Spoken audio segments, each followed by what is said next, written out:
mechanism of UN, in which we are all struggling to find out a way for our people.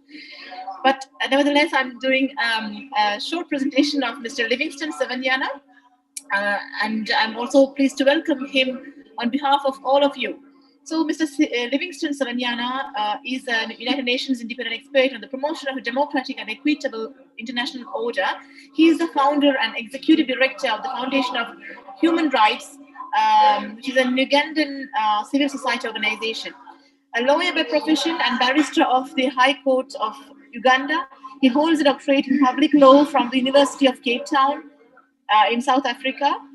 He holds a master's degree in international human rights law from the University of Essex in the UK and a Bachelor of Laws from Macquarie University in Uganda.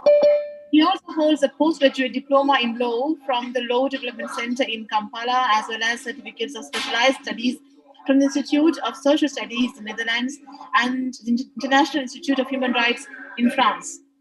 Mr. Sewanyana is the recipient of several awards for his academic and professional work, the most recent being the Regional CEO Award, which he had in 2017, the Nakoba Service Award in 2016, European Union Human Rights Defender Award in 2015, Shanti K. Kinduka Award for Social Development in 2013, Africa Human Rights Defender Award in 2013, and Outstanding Young Alumni Award in 2006. He has written and published widely on human rights, corporate governance, public sector management, and access to justice. He is also the author of Comparative Experiences of NGO Regulatory Frameworks, Eastern and Southern Africa in 2017. His doctoral studies and research focused on the regulatory framework of civic associations in Eastern and Southern Africa. So we are very honored and pleased to have Mr. Livingstone Sewanyana once again in our Tamil Rights Activist Forum, which is today, I remind you, the title, The Implementation of the Right to Self-Determination and United Nations Mechanism. Now, without further more delaying, I would like to call on to the first speaker, Ms. Summer Ahmed. Summer Ahmed is a human rights activist from who is joining us from the United States. She is representative of Southern Independent Group for Foreign Affairs in the United States for her people of South Yemen. She's also part of Southern Transitional Council. So on behalf of you, let me welcome Ms. Summer Ahmed, please. And before I forget, I just want to remind you that there will be a question and answers section at the end of this event. And I just want to remind to the speakers that you have each 7 or 8 minutes, but try to be short. And we like to have question and answers to be more interactive. So I just wanted to remind that. So let me just welcome Ms. Summer Ahmed.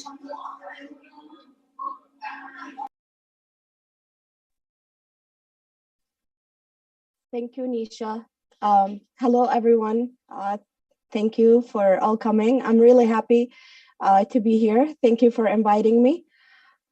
I just want to make sure that you can hear me well. Okay. Yes. My name is Summer Ahmed. I am the Southern Transitional Council's Foreign Affairs representative in the United States. I am also a South Yemen independence advocate.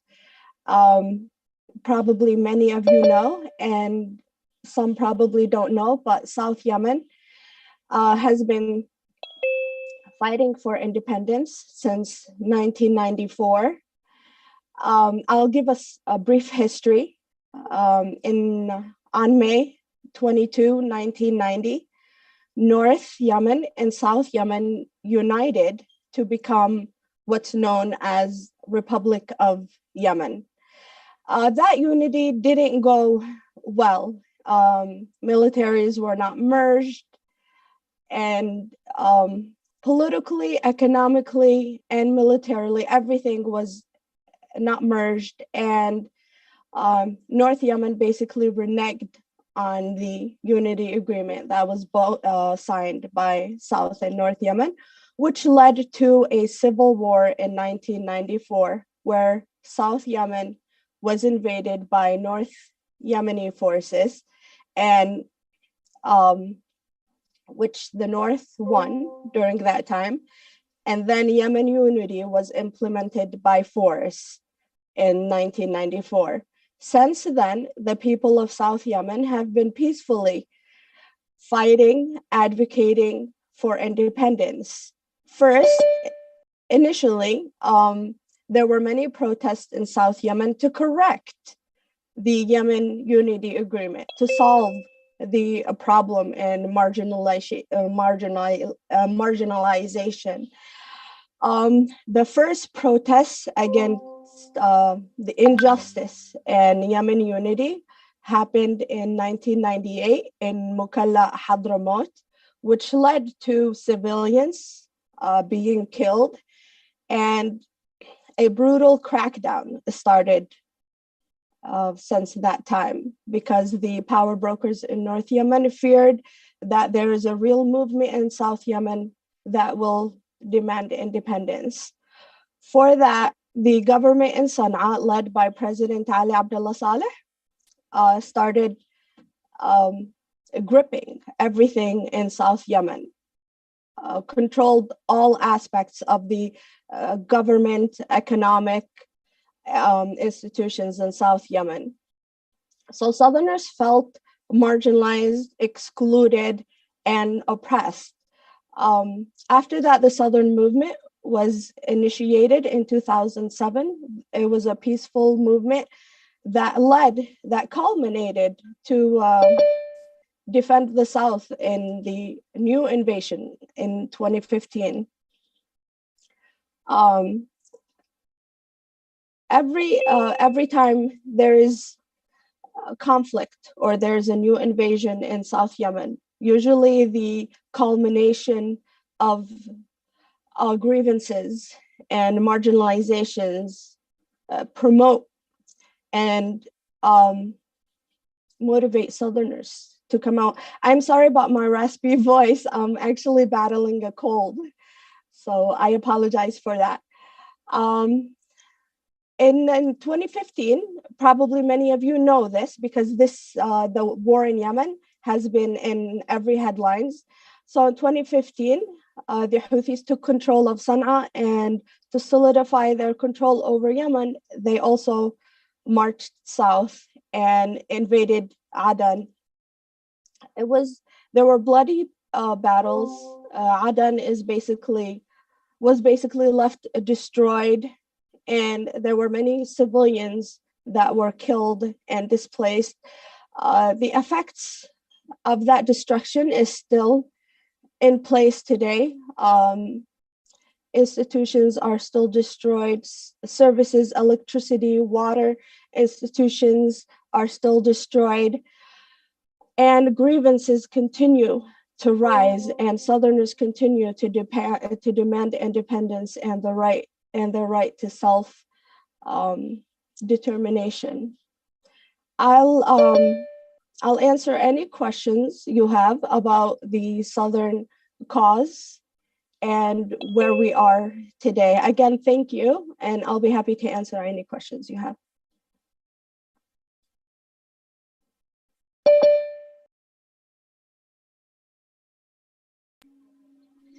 Thank you, Ms. Sama Ahmed, for joining us from the United States and to represent your people of South Yemen.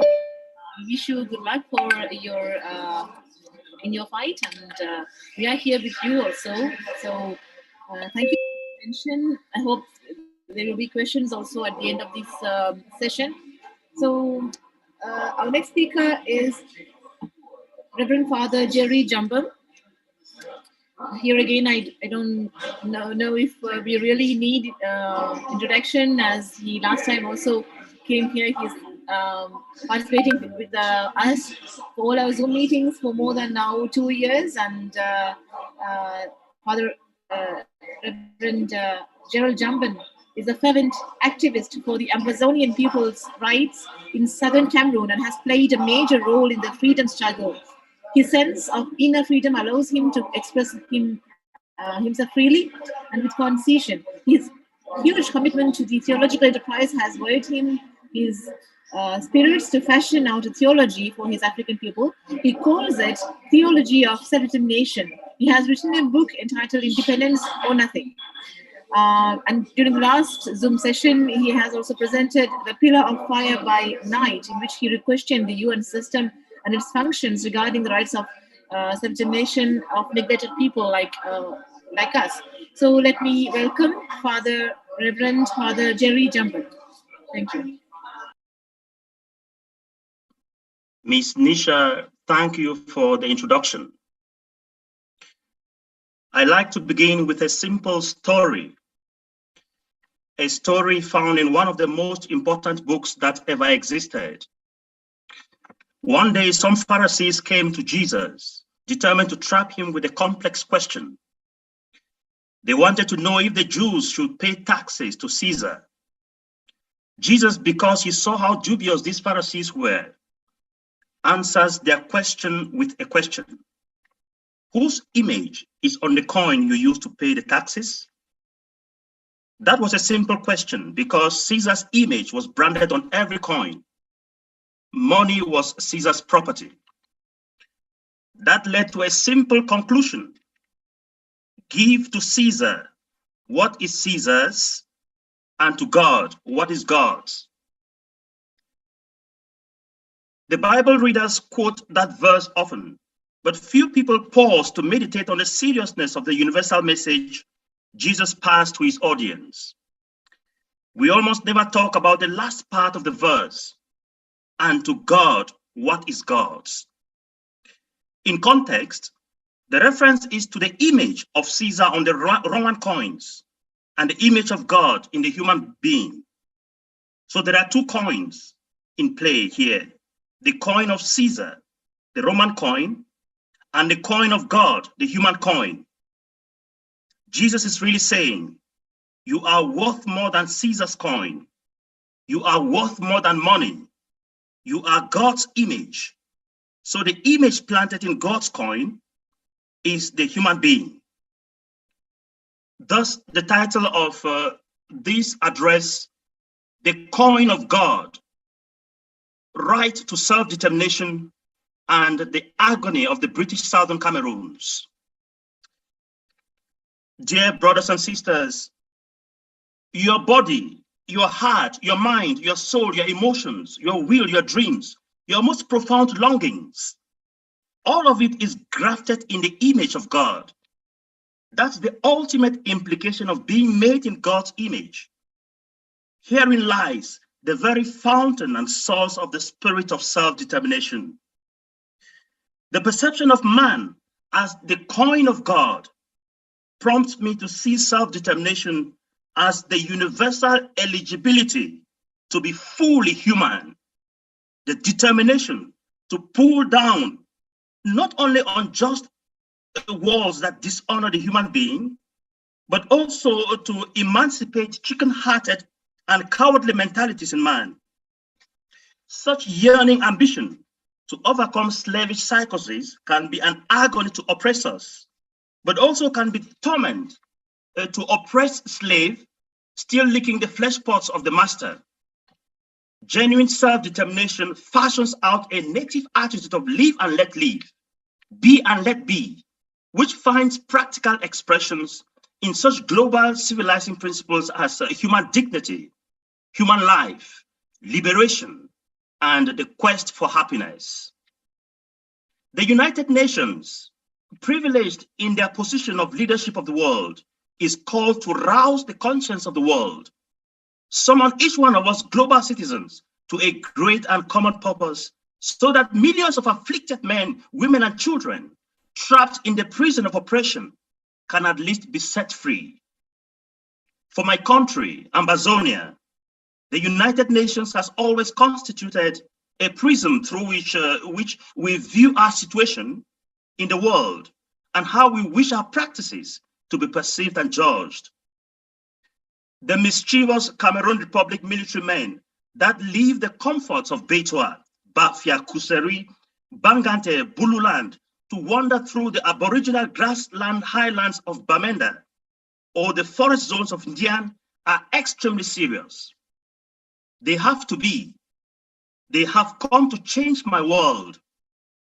The builders of the biblical Tower of Babel, the one and indivisible Cameroon, who want to turn me into a La République du Cameroon's third-class citizen.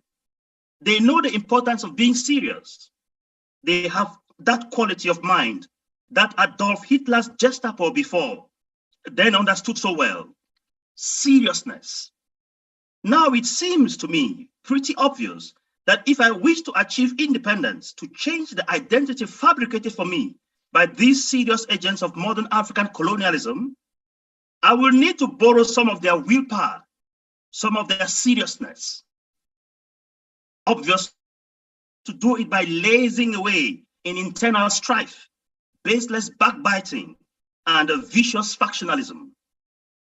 One of such areas the Southern Cameroon's leadership is called to exercise the virtue of seriousness is in uniting its people, in galvanizing its human potential for a renewed engagement into the business of self-determination and total independence.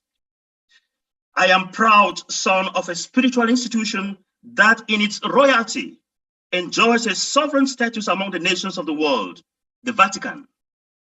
This country, this institution, the Vatican, took hold of its sovereignty through an embattled application of the principle of self-determination.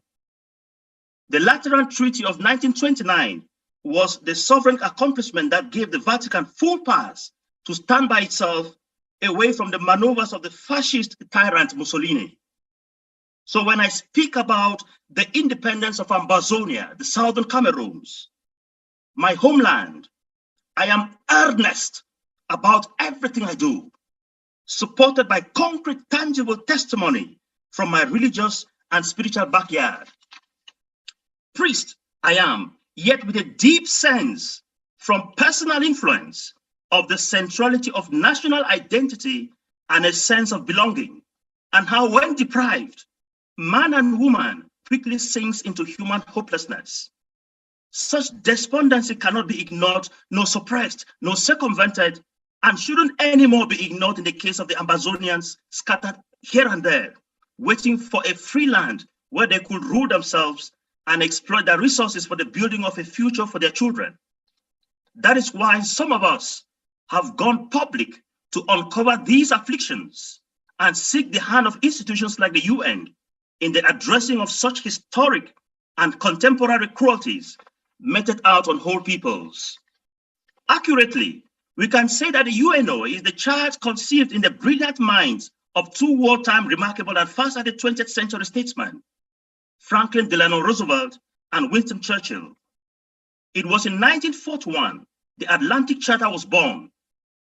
In full battle, yet already envisioning a post-war world, these two statesmen, actively seeking to avoid the mistakes made after the First World War, recognized that all peoples, under whatever form of tyranny, should be liberated. So the very foundations of the UNO were the determination to liberate oppressed peoples all over the world.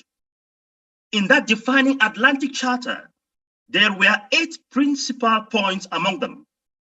The third was that of self-determination, which had the following eloquent words: that they respect the right of all peoples to choose the form of government under which they will live, and they wish to see sovereign rights and self-government restored to those who have been forcibly deprived of them. Ladies and gentlemen, I finish by saying that when under the cloud of colonial emasculation, African states under colonial tyranny dared to imagine a free and peaceful future for their children in the light sparkled by the flames of hope of the Atlantic Charter. That was the hope that the British Southern Cameroons shared right back in the 40s and the 50s with other burgeoning African states.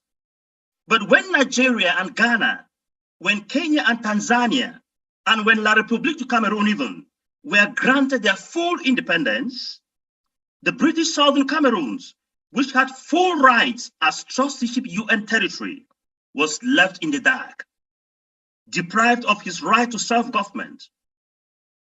It is this disadvantaged position in the post-Second World War international politics that has enabled the Holocaust that is taking place today in the West African state of the British Southern Cameroons, Ambazonia.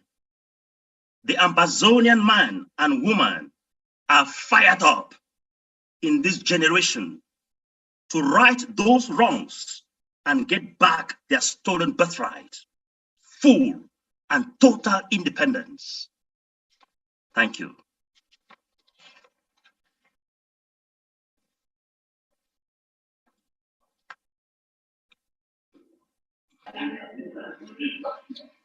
Thank you, Father Jerry Jumbam, for your beautiful intervention. With your inner sense of freedom, you beautifully explained how far your people are struggling to fight for their self-determination. So thanks a lot for your intervention of today. You remind also the people that you can have questions to our speakers at the end by raising your hand. So let's move to the next speaker now. On behalf of GTM, we are also very pleased to welcome today K.S.Radhakrishnan, who is joining us from Thamizhnaadu in India. So let me introduce him to you. K.S.Radhakrishnan is a political analyst, a legal expert, a human rights and environmental activist. He's a writer and columnist hailing from Thamizhnaadu in India. He has been actively involved in Tamil Nadu politics for almost 5 decades now. 25 years ago, he was nominated as the first spokesperson of a regional political party in Tamil Nadu. He has worked closely with great leaders like Kamarajar, Kalaignar, Karnataka former chief minister, poet like Kannadasan, Pala Nedumaran, farm folk leader C. Narayanaswamy Naidu, and also Sri Lankan GULF leader A. Amrithalingam and others. He also participated in Tamil Nadu Legislative Assembly elections in the year 89 and 96 in Kovilpatti. It's important to underline here that Honorable Prabhakaran, the leader of LTTE in his early days, stayed along with him and have huge respect for him. As a member of many organizations, he has extended his service to satisfaction for all stakeholders. He was a member of Central Advisory Board on Child Labour and Workers' Education Board, both under Ministry of Labour and under Ministry of Railways. He is a life member of Alliance Françoise de Madras and Common Cause, which is a public interest litigation forum in New Delhi. He's also actively associated with international organizations like Amnesty International, national and regional agencies of human rights and democracy. He has undertaken various studies and research on the status of civil liberties, child labor, prostitution, and other social issues. He is a warrior against the death penalty and appeared as a counsel for the convicts. He writes extensively on human rights in the media and published several books on this subject. His extensive study about environmental issues in the Western Ghats is commendable. He is a writer and literature and a notable personality in the media and publishing circles. He has written many books in English and Tamil. Some of the important titles are, for example, Urimaikku Kural Kodupom on political and economical and human rights issues, or else Manitha Urimaikal Endral Enna, which is the primer on human rights. So, with this long introduction, let me welcome, welcome Mr. K.S. Radhakrishnan from Tamil Nadu, India. Welcome.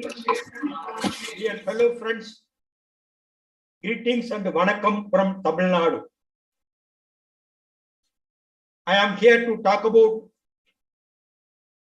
Sri Lanka Tamil ethnic cause. What happened there? After independence 1948, there are two ethnical race in Sri Lanka. One traditional Tamil race Northeast, another race in South Singalas. After independence 1948, both are joined from the government in Sri Lanka. There are a lot of discussion, more than 9 agreements between Sinhala government and Tamil leaders. That agreement may only for implement for Tamil's rights and equal rights. But that agreements were not implemented by Sri Lankan government. But in other country, they are not agreed to provide whatever the facilities for Tamil cause there, for employment, for Tamil's education institution, everything. They are second-rank citizens in Sri Lanka. They fought for 20 years Satyagraha, non-violence movement like our Mahatma Gandhi. Then Tamil leader Selvanayagam decided to,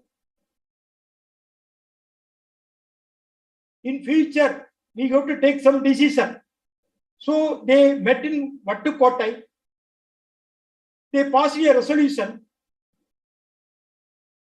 in the sense we want a separate land, separate country for Tamil ethnic caste. That is Vattukottai resolution, the historical resolution in 76. That's why that is a referendum. They put in the people, Tamil mass. That is a separate identity, separate land for their own country. For that, met parliament election. The 18 members were elected as per promises given in the resolution of Vattukottai, separate land. After that, you very well know all these human rights champions are here. What happened in Sri Lanka? 70s, 81, 83, there is a genocide. Our former Prime Minister, late Indira Gandhi, in Parliament, Indian Parliament, stated that there is a well-designed genocide happened against the Tamils in that island by Singhala's government. The Tamils are traditionally, they are living there. Historically, they are that from that land. Now, what is the situation there? 9 agreements between the Sinhalese government and Tamils not implemented. Even after, Mullivaikal incident, LLRC, there is a committee, there is a commission. That recommendation is not yielded by Sinhalese government, not implemented. After they given a lot of promises in UNHRC Geneva, not implemented so far. Now, what is the status of that area? They are living in Tamils in Northeast. There is military, completely army.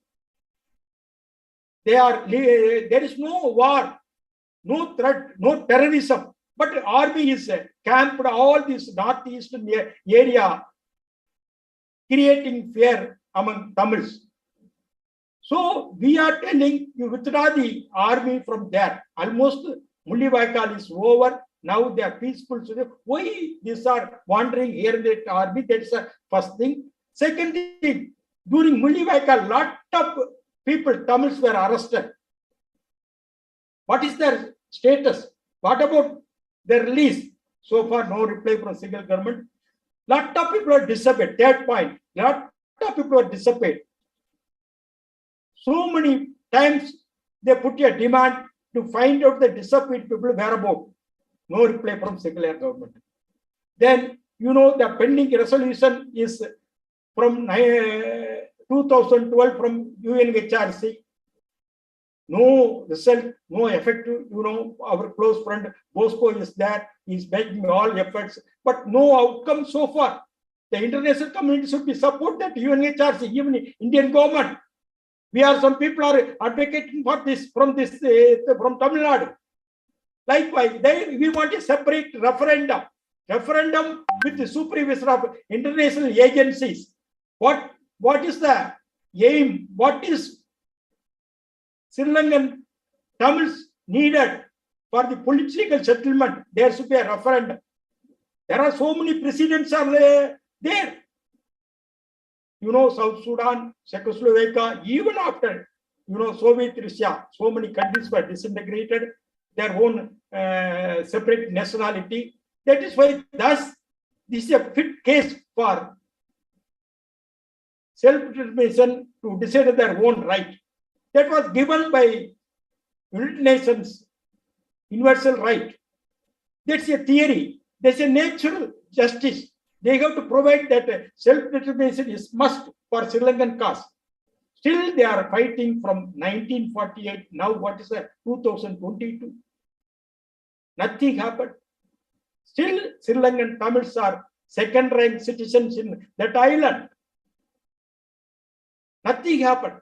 So many negotiations, so many agitations. You know, like Mahatma Gandhi, Selvanayagam took non-violence agitation. So many things, so many problems, so many issues, so many things. So after that, youngsters took weapons. They fight for their cause, like Yasser Arafat, that Palestinian like issue. Now, what is there? Now the resolution pending UNHRC. We want a good result from UNHRC. We are expecting, as per basis of self-determination, it is a fit case, right case. In the international level, lot of precedents are there. Likewise, Sri Lanka, ethnic caste, where there is already, they are affected a lot. Thus, it's a fit case for self-determination as per UN covenant. Therefore, we are supporting Sri Lankan Tamils for that cause. Thank you.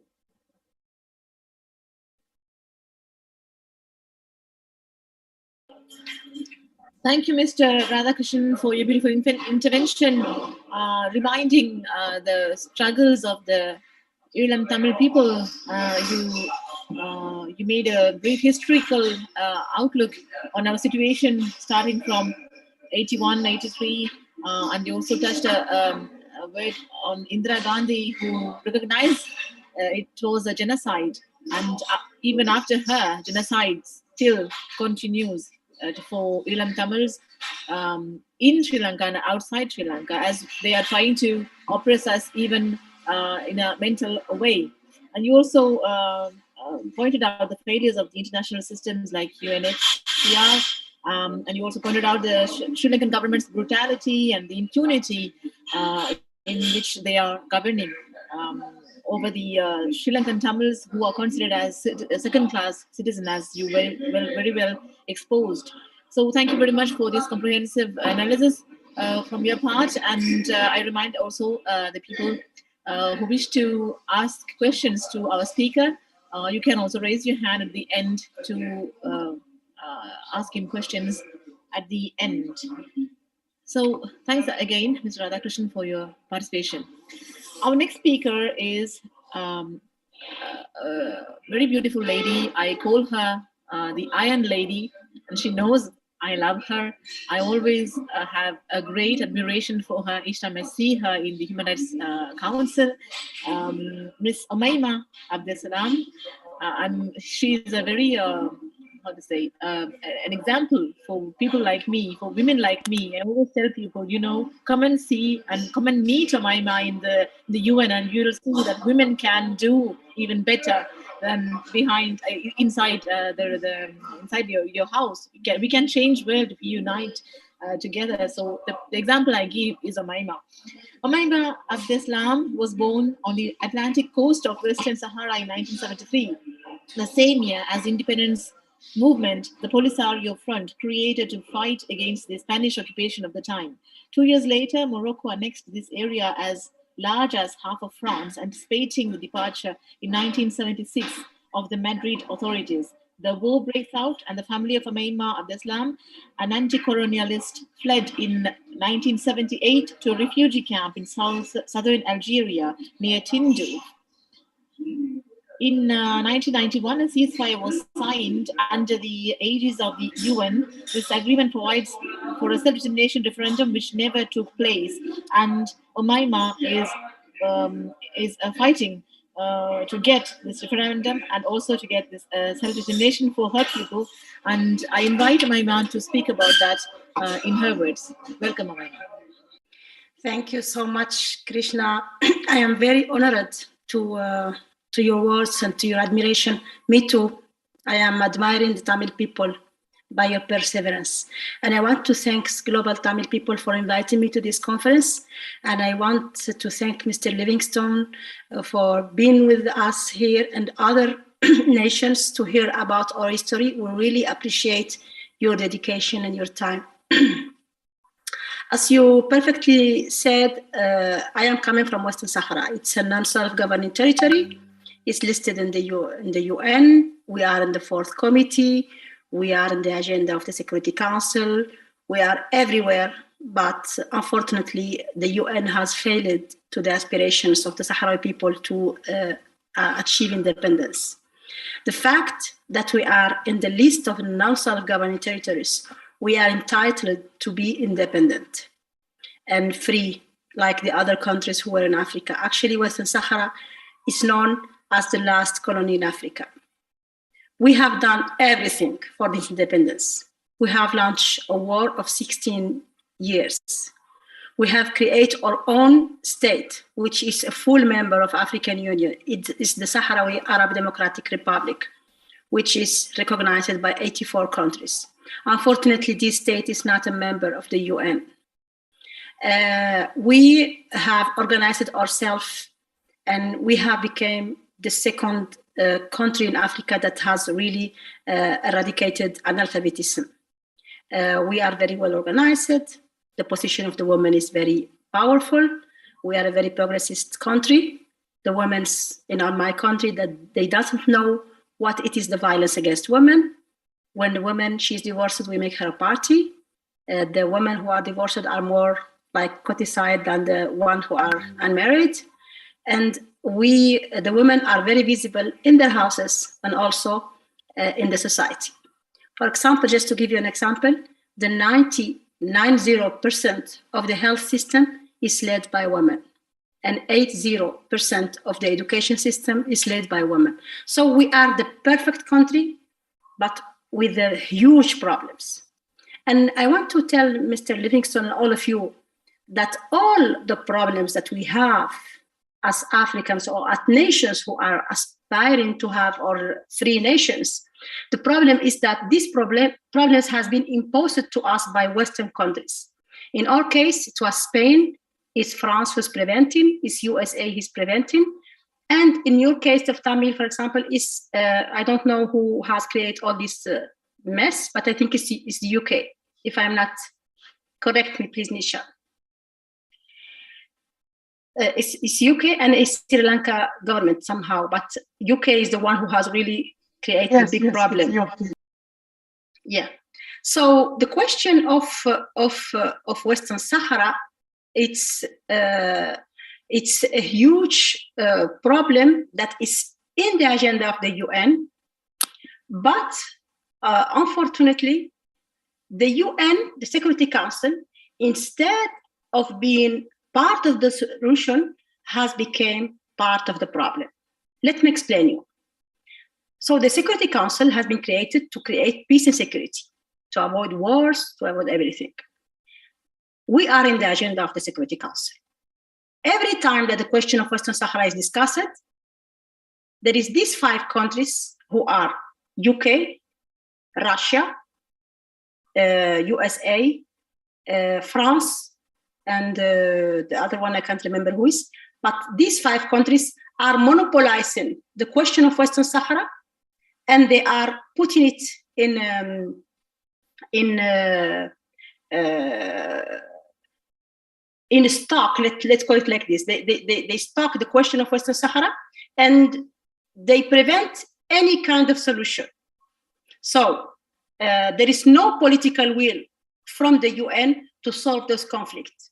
So these countries who are supposed to be the one who are going to solve this conflict has become part of the conflict, and they are not solving anything. So we find ourselves as Sahrawis as hostage of the UN itself, because the UN it's helping the occupiers to occupy our land and to settle in our land. The first one who are helping them are the Europeans by signing agreement of fisheries, which includes our lands and our waters and our resources. So this is a very sad situation, and I want to, from this possibility that I have to speak, to denounce the right of the veto, because the veto that these 5 countries has in their hands has become a problem for everybody, not only for Western Sahara, for everybody. Every time that the nations are trying to solve a conflict, there is someone who raised the hand of the veto. By the way, it's something that is obsolete. It's a solution that has been created 15 years ago, while the Second World War has finished. But now we are in other kind of democracy, so we have to develop ourselves and to put ourselves to the demand. Second question: who has said that there must be only 193 countries? Who has said that? Where is this law that has come and says that it can be, I don't know, maybe 1,000 countries who have a seat in the UN? Why we feel so excluded as nations? For example, when we see Madame Bachelet in the office of the High Commissioner and others saying, we don't leave no one behind. Madame Bachelet, we are left behind. The Ambazonians are left behind. The Tamils are left behind. The Yemenis are left behind. Everybody except the Western world is left behind. So please don't insult our intelligence and step away from the African people, from the other peoples, to let them enjoy their freedom and their right to be independent. And I want to thank you really, Mr. Livingstone, for being with us. And I want to advise the nations who are here to take the responsibility in their hand, educate yourself, organize yourself, and do everything you can do to empower your people. This is the only solution to bring peace and stability. From my point of view, myself, I am a peaceful advisor, or making advocacy for peace. But I had to make myself side away when the UN has failed us for 30 years in a peace process that has never led to any solution in our case. So now we have begun another war that has begun the 13th of November 2020, and it's continuing until today to liberate our lands. We have took the initiative now because the UN has failed to our aspirations. Thank you very much, and I really wish you all the best, and I am here if you have any questions. Thank you, Omeima, for your intervention, which is always good to hear you, your analysis, but also your advice, because you're a great inspiration also for other people who can remark the failures of the system. At the same time, we are blocked. And as you said in your intervention, we have to unite together, organize together to empower people facing the UN, which is in fact a failed system. So we wish you good luck also in your struggle. In your way to find a solution, whether it is doing advocacy for peace or whether doing fight against the oppressor. So thank you very much for being here for us, and you can be assured that we are also here with you in your fight. Thank you, Ms. Omeima. Our next speaker is Ms. Ghada Alrayan. Ghada Alrayan is the consultant and researcher by law for Palestine. She's born in a refugee camp from parents who have fled genocide. She holds a diploma in economics and law and currently works in an international financial institution working at the UN since She's working at the UN since 2016 with several NGOs that allows her to gain practical experience in legal research. So we are very pleased to welcome Ms. Ghada Alrayan on our Human Rights Activist Forum today. Welcome, Ms. Ghada Alrayan. Thank you so much, and thank you also for the invitation, and also for the organizers who gave us the opportunity to be today with you. So, as explained by the speakers, the main reason behind the appearance and emergence of the right to self-determination was colonization and illegal control of the lands of other countries, which led people to the people of these countries to demand for elimination and call for freedom. The Palestinians are also among the nations who are still under occupation in the modern era, and all the rights are still violated because of the Zionist movement seizure of their lands. It's also a result of the displacement of their residents and the establishment of the State of Israel. Therefore, it was imperative for the Palestinian people to obtain all their legitimate rights guaranteed by international law, and especially the right to self-determination. So if we go one step back and talk about the recognition of the Palestinian right of self-determination, well, the countries of the UN General Assembly Third Committee, which deals basically in the humanitarian affairs and social matters, voted in favor of the resolution on the right of the Palestinian to self-determination. 170 countries voted in favor of the resolution and 7 voted against. So it was a clear sign that they recognized the Palestinian right to self-determination. So the resolution reaffirms the right of the Palestinians to self-determination in their independent state of Palestine, and argues all states, specialized agencies, and also the United Nations bodies to continue supporting the Palestinian until they achieve the rights to self-determination. The General Assembly gave a legal interpretation of the Charter with regard to the right to self-determination, and this is the basis for the right to independence and sovereignty, and other rights are branched like all from it. The interpretation acquired the character of binding rules in international law, and the history of the United Nations General Assembly is closely linked to the principle of the right to self-determination and its interpretation when it began to consider the question of Palestine in 1948. So the report of the United Nations Special Committee on Palestine stated, for instance, the principle of self-determination, despite the fact that it was adhered to in other Arab regions, but this principle was not applied to Palestine. And this is clearly due to the intention to facilitate the establishment of the State of Israel. Despite this opinion, the committee itself did not give any importance to this principle and did not agree on its application for the Palestinian. It was divided into a majority that recommended the partition of Palestine and a minority that recommended the establishment of a united independent Palestinian state with guarantees for the rights to the minority residents. But the General Assembly again, and under the pressure from the US and its allies, issued its second session, the resolution number 181 in 1947 to divide Palestine.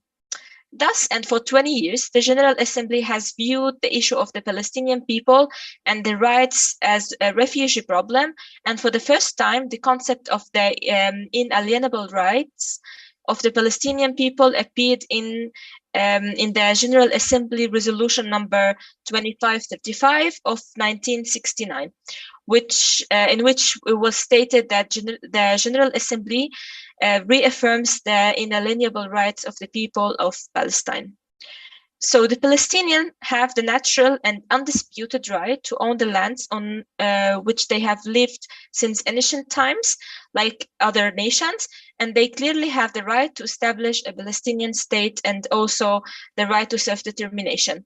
Therefore, they have the right to enjoy all the rights that are granted to them, which are also recognized by the international community with all its bodies and organizations. So we should be able to enjoy a peaceful life in a security on our territory and our government. And as a result, we are allowed to obtain this right by any means of obtaining or exercising it. Usually, and like the oppressed people have the right to free themselves from the shackles of control, and obviously to resort to all means in order to achieve their national liberation. So the continuation of armed struggle in general constitutes a threat to international peace and security. Therefore, finding peaceful solutions is at the core of the competence of the United Nations and regional organizations. But in order to end ethnic conflicts in line with Article 55 of the UN Charter, the report of the Commission of the International Law Experts on the issue of the violence that accompanies the demand for self-determination states that it's often not the assertion of the right to self-determination by oppressed people that leads to violence, but rather the rejection of the state authorities that leads to the outbreak of armed conflict. I would like to conclude as it was very beautiful said by Omeima, it won't be possible to protect our nations and our right to self-determination in the absence of the political will, especially that the nations or the countries that are supposed to protect our rights by the UN, who are the same countries who violated our rights and who protected the occupiers and gave them like all the power to leave them complete with their occupations on our lands. Thank you very much for your attention.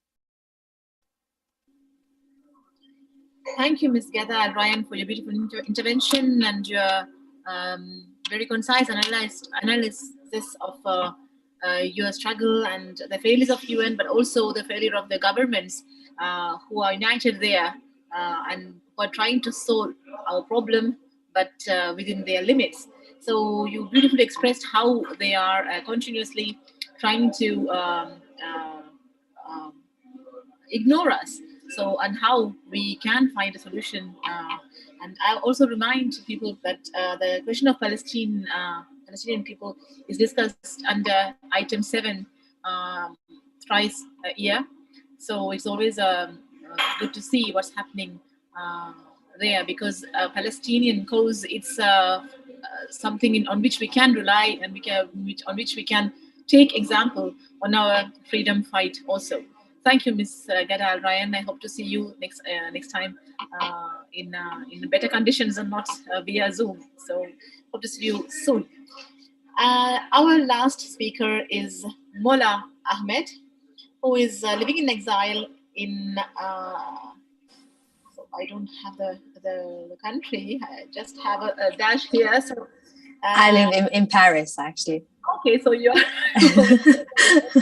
So. Welcome, bienvenue, Mullah Ahmed. Thank you. In exile in Paris, in France. She's representative of Southern Independent Group representative. So she is come here to speak about the fate of her people, the Southern Yemenis, and she's going to present to you her views on this issue. Bienvenue. Thank you very much. Hello, everyone. My name is Mullah Ahmed, human rights activist, SIJ representative, South Yemen. Of course, thank you for the invitation. And we prepared actually a summary of stages of emergence of the Southern issue. I hope that I will have, it will be quick, so I will read for you. Yemeni Unification took place on May 22nd, 1990, when the area of the People Democratic Republic of Yemen, also known as South Yemen, was united with the Yemen Arab Republic, also known as North Yemen, forming the Republic of Yemen known as simply Yemen today. After 2 years of unity, it became clear to the southern people that the regime in the north did not have a good intention with the unity project. Between 1990 and 1994, there was an assassination campaign of southern leadership. 140 plus leading figures were killed. In April 1994, the northern regime announced the war against the south, where the president of Yemen said in speech, "No choice for southern leaders in Aden except escaping through the Red Sea and the Arabian Sea." A coalition of northern allies, tribes, extremists, and the regime began to take hold of the country, marginalizing southerners. Tens of thousands of southerners are forced out of military and civilian positions. No attempts were made by the northern lead and influence regime to remedy southern grievances after the war. Widespread corruption on a huge scale, including the awarding of vast areas of land and rights to natural resources in the south, to the northern tribal sheikhs, military figures, and religious extremist leaders. Feeling oppressed and with the rightful demands ignored, Southerns began the Southern Peaceful Movement, which began on the 7th July 2007. The movement was met with the force and over 3,000 activists were killed and thousands injured, detained or fled the country for safety. In 2011, a movement took place in the north against the corruption of Ali Saleh regime, and he was thrown out. But it was not a successful movement, as the Muslim Brotherhood and the Houthi militia took control of the land and the situation. In September 2014, the Houthi militia, in cooperation with the former regime of Ali Saleh, staged a military coup and took control of the capital Sana'a of the Republic Yemen. I'm sorry. The government leaders fled abroad and to areas in the south. Sorry, is my voice clear? Because I got something interrupting. Sorry. It is clear. You can. Thank you. In April 2015, the south has been re-invaded by the north, once again by the army of the former president and Iranian-backed Houthi militia. The ongoing war reinforces the northern desire to ensure that the south remains occupied, and all northern warring parties, despite being in conflict, maintain a unified position to deny southerners the right to self-determination. Aden and many southern cities were bombarded with devastating consequences, and Southerns continue to suffer today for the aftermath. After 4 months of Southern resistance, backed by the Arab coalition, the Southern resistance liberated Aden and the surrounded areas, and resistance continued until the rest of the areas were liberated. And that remains the case till today. 2 years after the Southern resistance ousted the Houthi rebels and Saleh forces, nothing has been made by the Hadi government to improve the lives of people in the south. Not even the most basic of services provided. The government of Hadi had failed to show Southerners that they can be respected and treated differently from the previous governments. The Southern Transitional Council, STC, was founded in 2017 with the aim of leading the territory of the former PDRY to independence. The Southern Transitional Council was founded to represent the interest of the South and to provide its political leadership. The fact that the STC is currently the dominant organization in the Southern movement is largely due to the support of the majority of the population in the South. As a result of political tensions within the Hadi government, army forces of the Hadi government, supported by tribes and extremists, attacked Shabwa in 2018 and set their foot there. Most of these forces came from the north. At the beginning of 2019, they were trying to attack Aden, but they failed. Since these forces set foot in the Shabwa local government in August of 2019, this group has committed the most terrible crimes against humanity, including violation, killing, kidnapping, and arbitrary arrest outside the framework of law against the people of the governorate who rejected the militia's presence in it. In September 2021, the Houthi militia intensified their military operations against Shabwa districts. The army force of the Hadi government surrounded Shabwa to Houthi militia without any resistance. In January 2022, Southern military forces backed by the STC pushed into the Houthi-controlled areas and liberated Shabwa districts.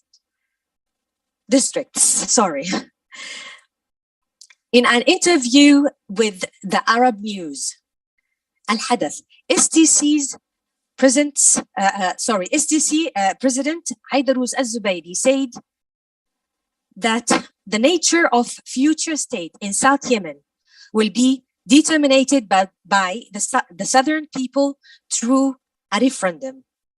He added that the STC's project is clear and we have the right to announce it anytime we see fit.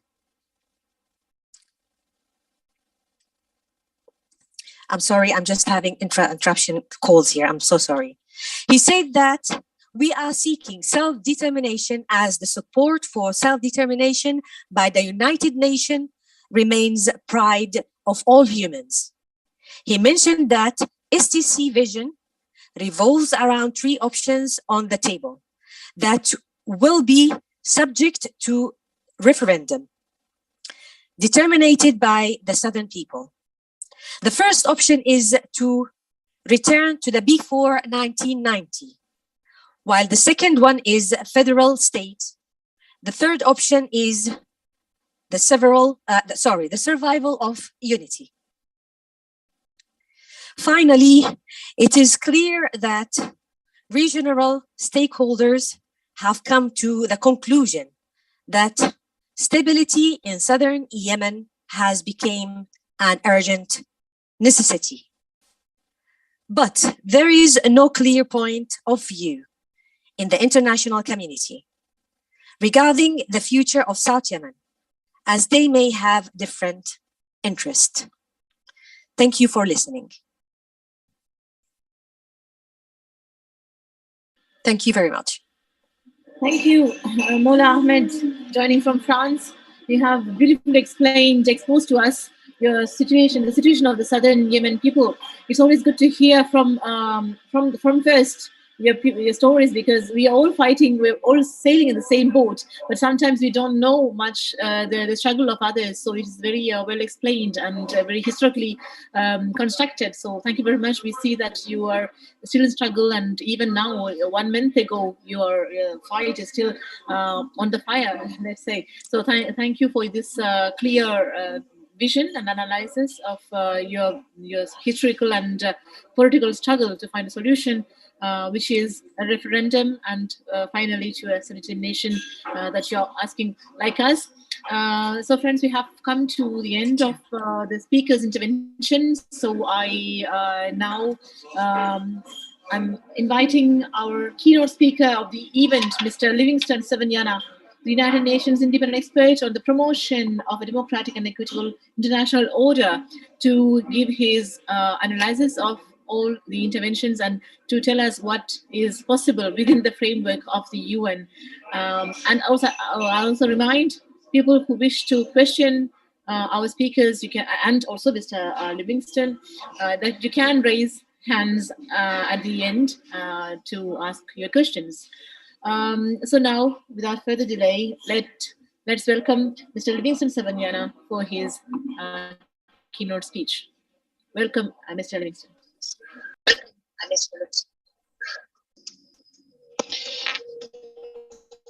Hello, hear me?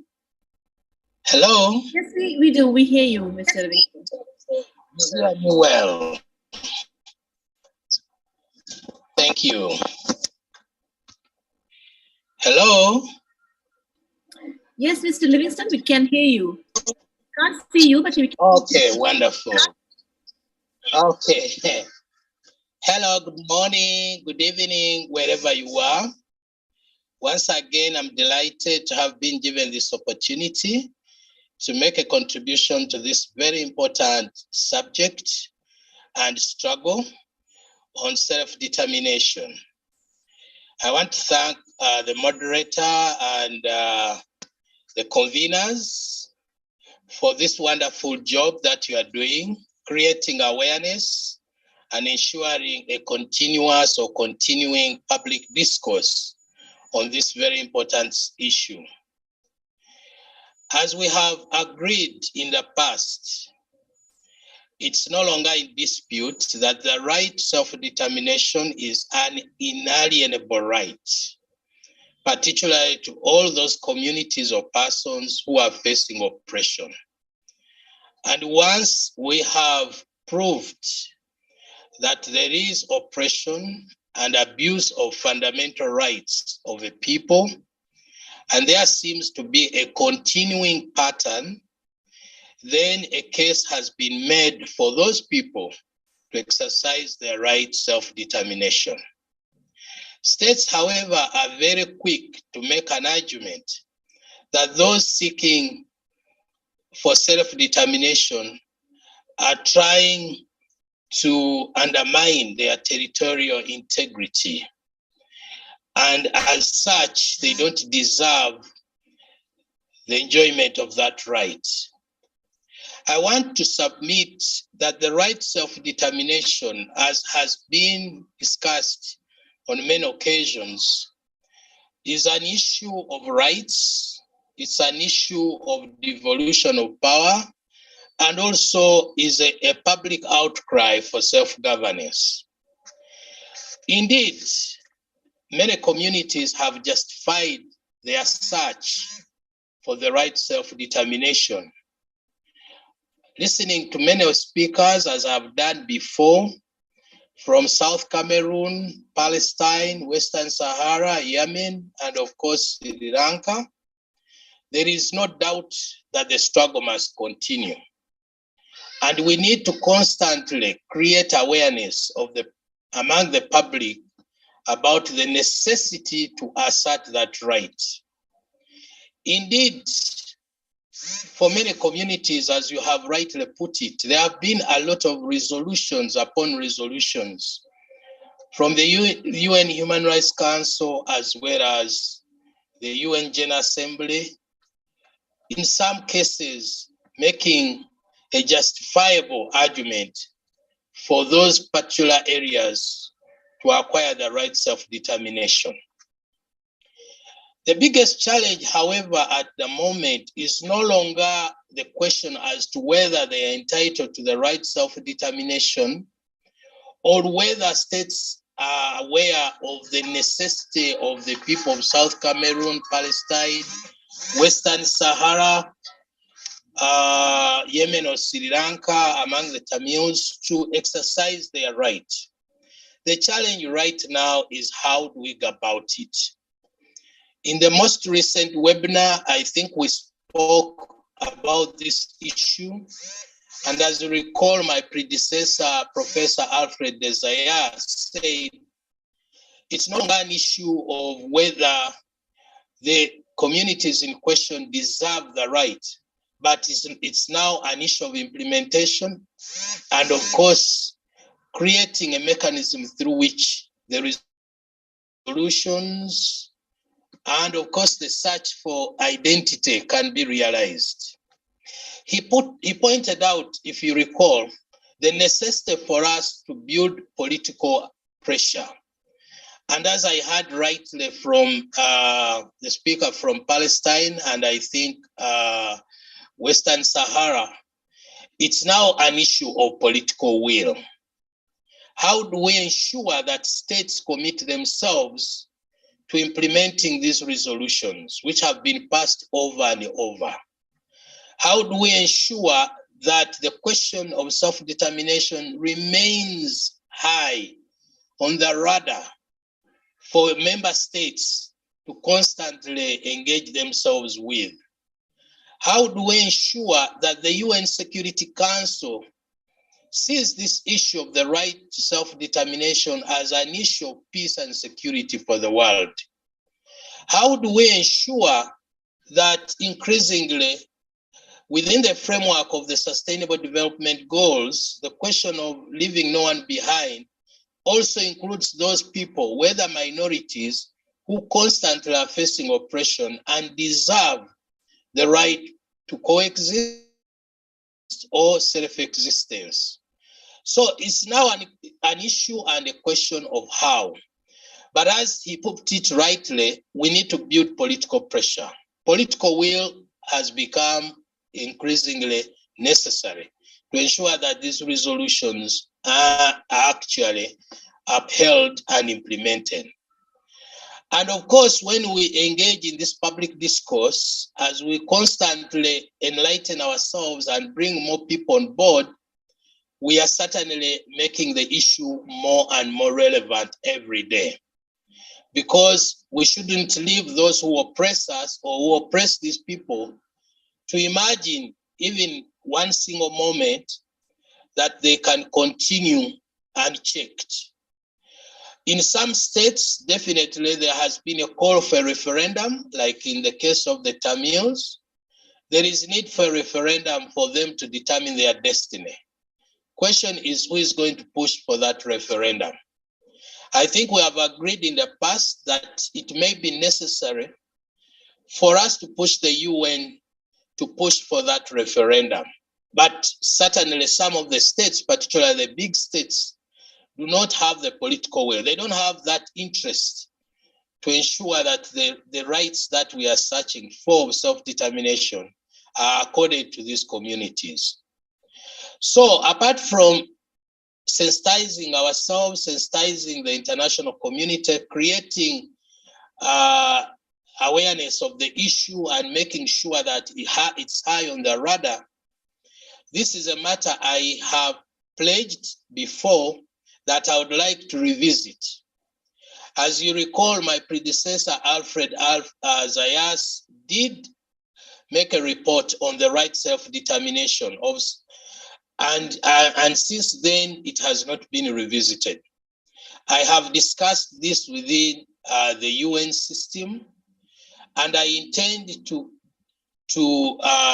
ensure that before my term ends, I have dedicated myself to a report that exclusively discusses this issue.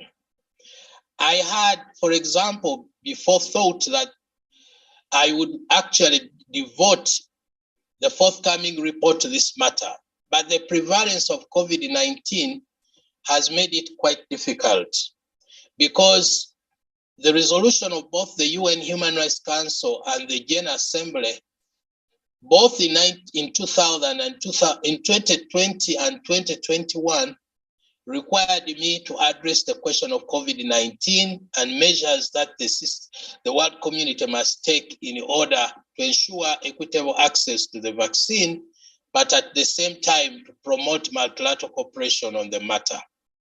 That I have done.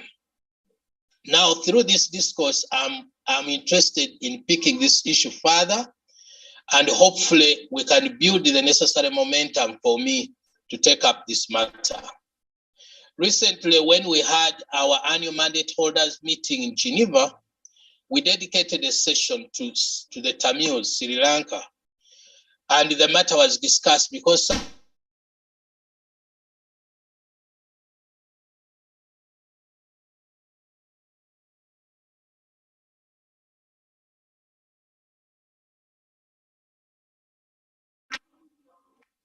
He seems to have some broadcast. problem.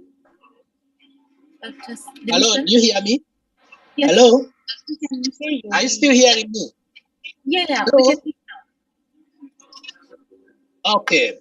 So as I've said, I intend to ensure that one of the reports that I will be authoring soon addresses the question of self-determination for the different communities that I have engaged.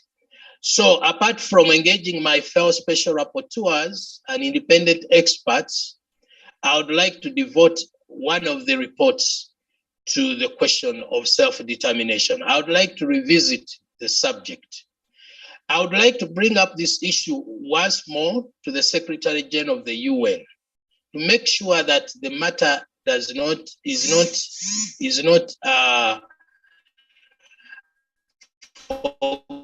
forgotten, that the matter needs to be revived.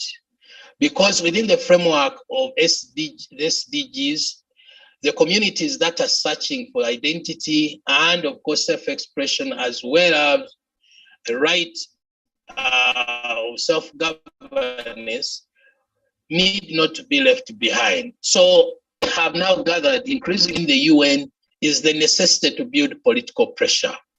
Of course, we also need to ensure that the media is not left out. The media needs to be mobilized to constantly raise this issue so that it is picked up and becomes an ongoing concern. Definitely, there is a lot of discourse around Palestine, around Western Sahara, and around Sri Lanka, but you don't hear the same on the question of Cameroon or Yemen. There is very limited discussion around that. So I hope that when I author the next report on this question, I will trigger further international attention on the matter. But rightly, I want to commend you for this ongoing discussion. I want to commend you for the interest.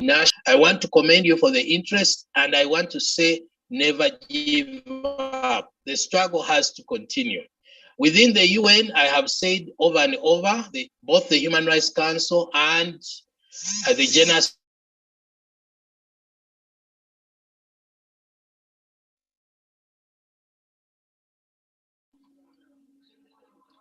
Dr. Livingston, we have lost your connection. Can you hear us?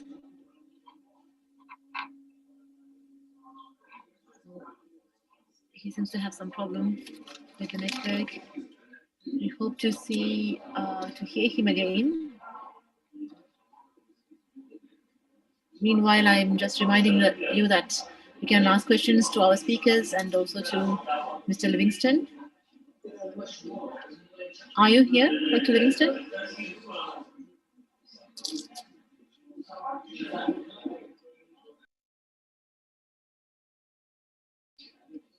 It seems that we have lost his connection. So, awaiting his, he joins to our meeting, we can maybe have some questions. I can already see 3 hands who are asking for me to allow them to read their questions. So I'm just waiting to see if Mr. Livingston is still with us. I don't think so. Okay, so maybe we can move to the question and answers time. I see Mr. Julius NDE raising his hand. You can ask your questions, but please be short as we have many people who may want to ask questions also, and we also want to welcome back, if we can, Mr. Livingston, who will end his speech that he beautifully started. So be brief with your questions so that the people can answer also in a very short form, because we are running out of time. So Julius NDE, the floor is yours for your question.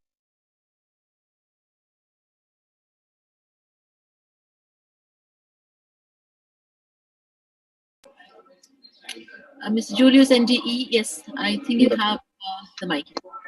Yes, thank you, participant, for the presentation. I would like to recommend everybody who participate on the different presentation across the different countries. I have 3 questions. One will be from Rev.Father Jumbam from the Southern Cameroons, issue advocate, and the second will be from one of the advocates from the South, the Southern from the Sahara, and then the other one is from Mr. Livingstone. First of all, straight away, I thank Father Jumbam for his quite remark and advocate on this. The question I have to ask direct on the Father Jumbam is, according to the self-determination question, and at the moment, the United Nations and the rest of the world, the interests of the colonial powers that continue to hang the question of self-determination or prevent is first before the question of people to have the right to govern their own states.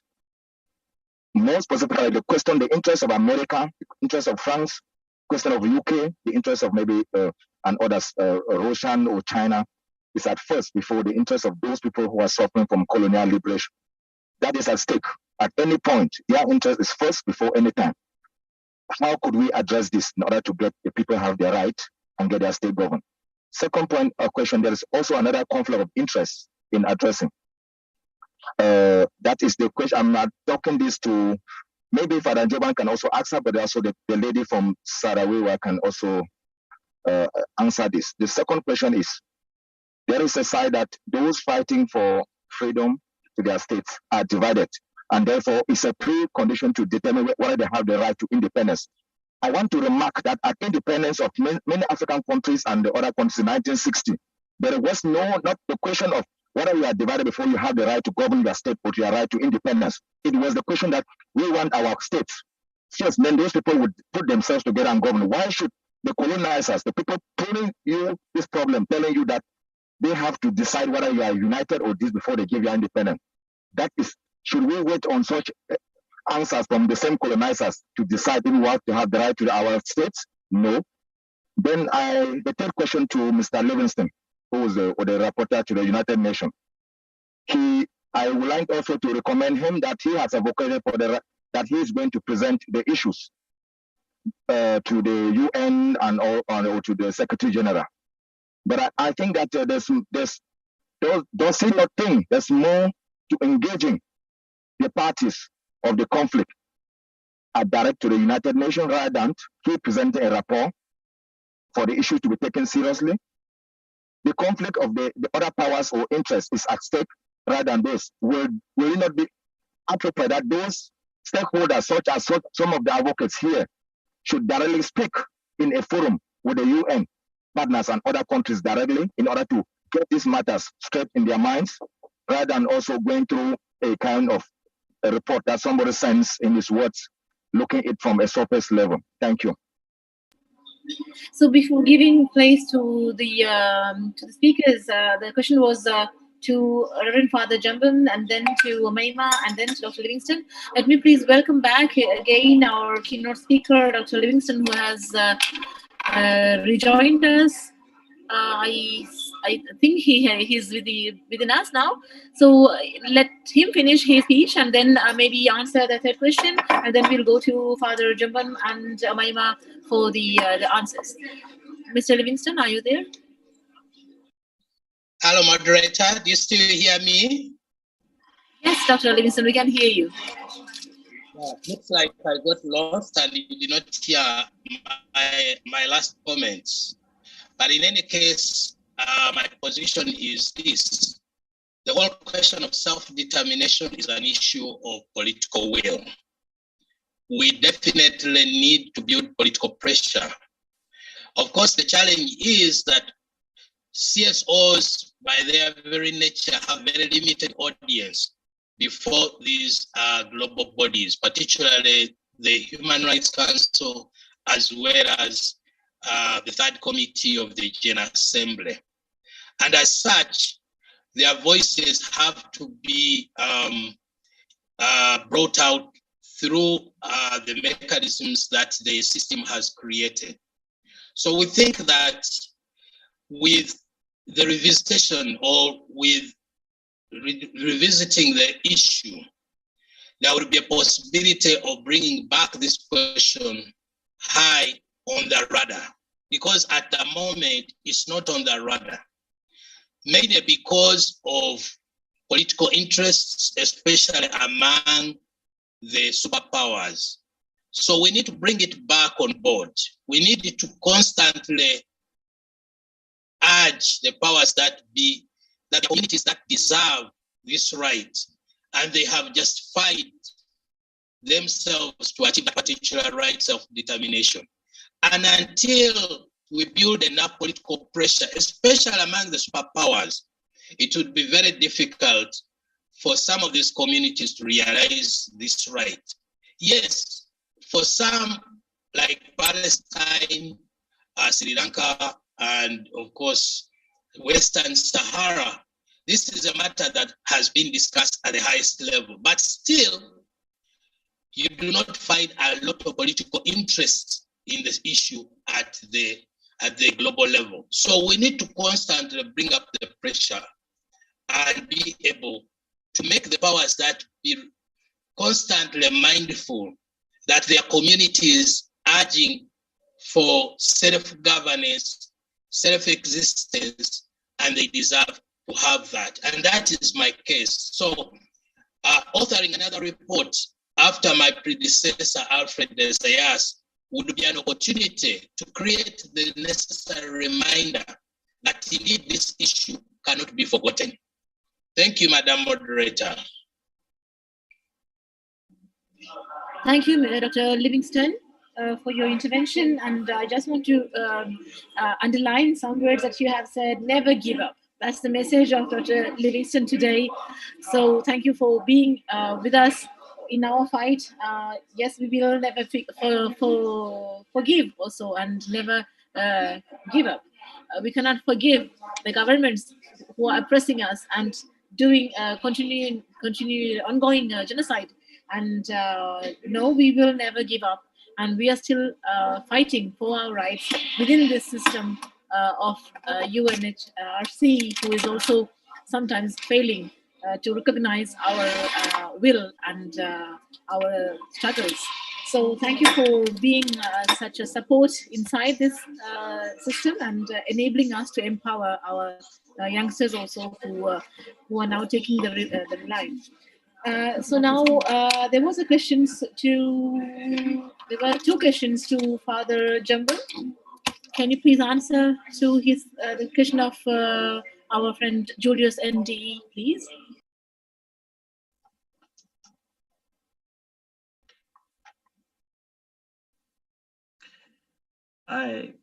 Before I answer the two questions, I like to, in our own way, representing the Southern Cameroons, thank Mr. Livingstone for his very consoling words. His a very ennobling presence here, distinguished presence, which he is with so much knowledge about what is happening and what the UNO is. He has encouraged us to keep on the struggle. Thank you very much for that encouragement. We need it so much because there is a silence actually about us, about our suffering people, which silence actually creates more problems to us. Going now to the two questions which were asked. The very first one, Julius, I thank you for your question. And you asked a question about the colonial powers that are in play. I mean, America, France, UK, about the Southern Cameroons.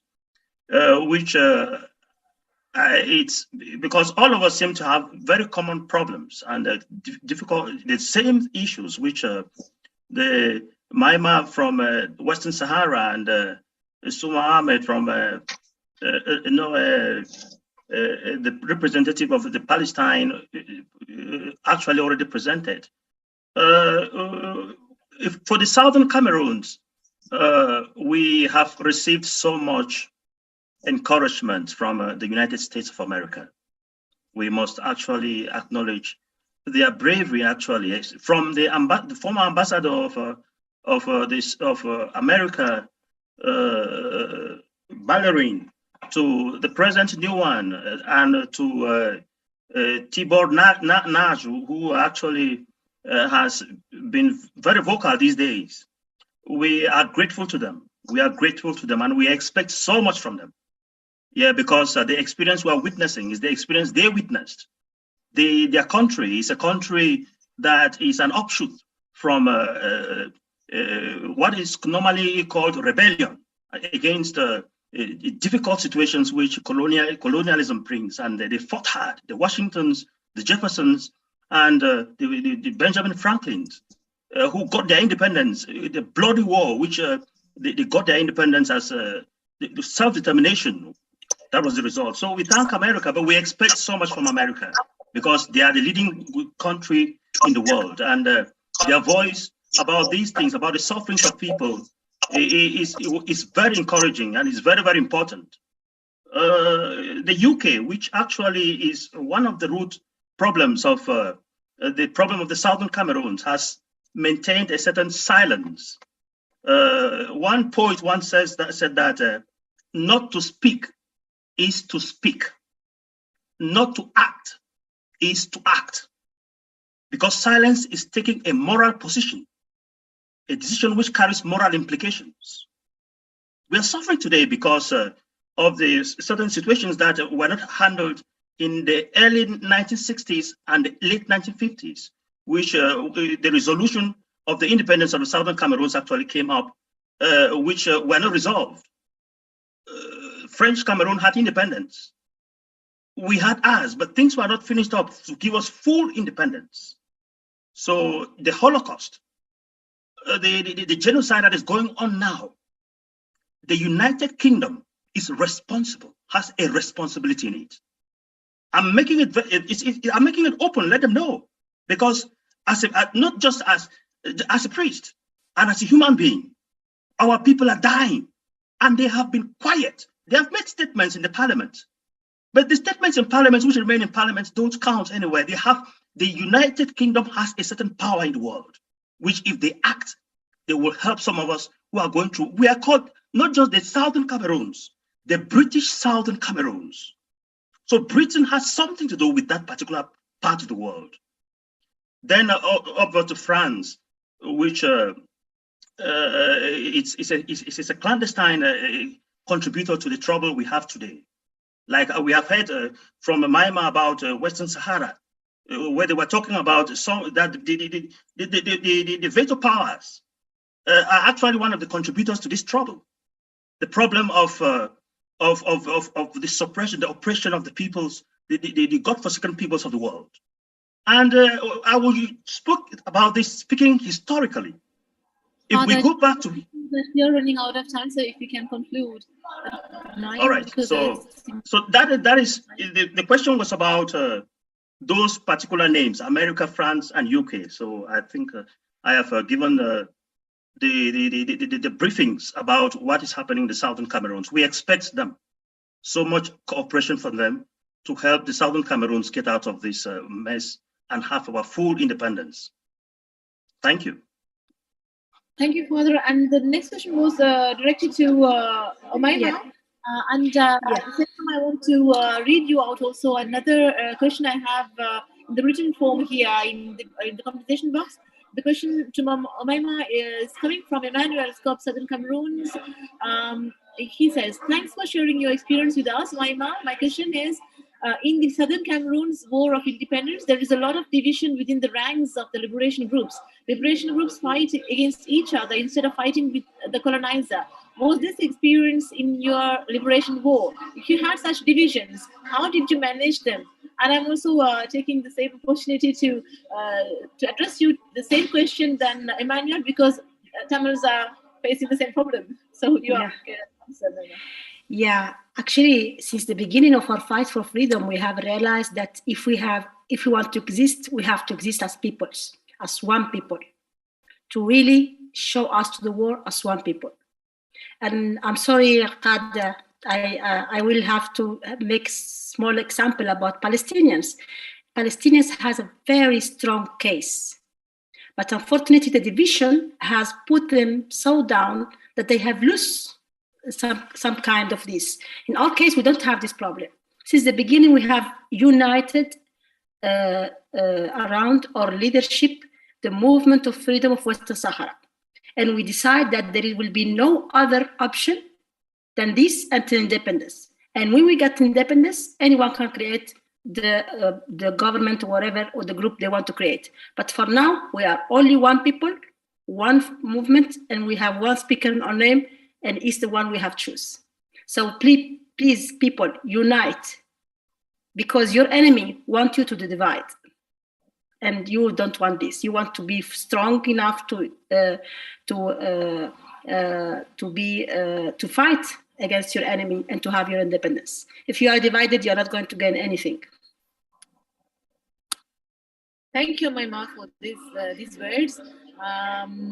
The next question is from Babin Eliassi.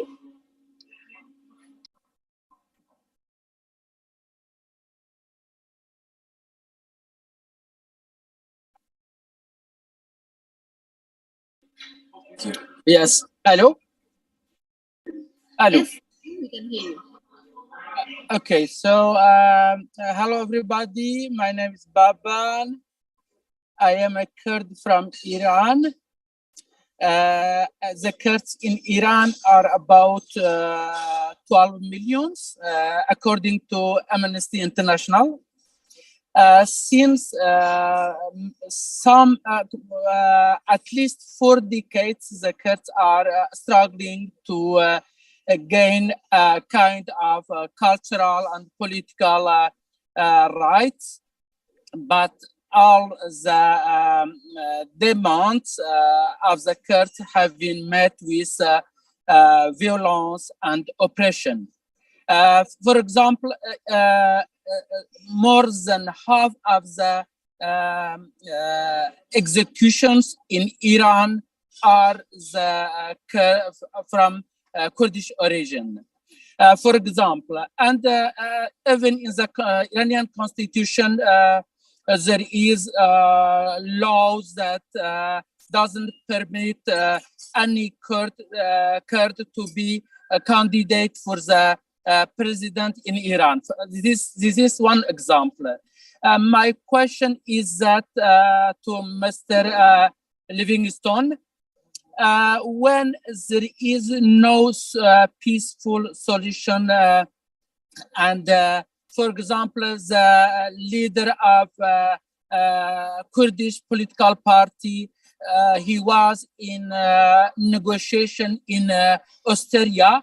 He was assassinated by the Iranian so-called diplomats. What I want to say here, there is no peaceful solutions.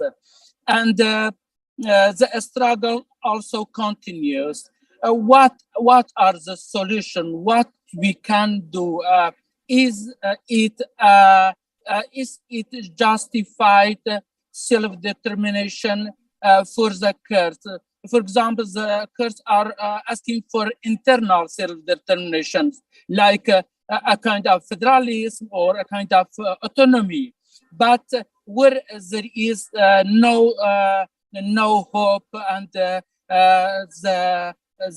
answer is always violence and oppression, what we can do as a minority in Iran. Thank you so much for listening. Thank you, Baban, for your question. So, Mr. Livingstone, can you please answer to this question? So what is the solution when peaceful solution is not possible?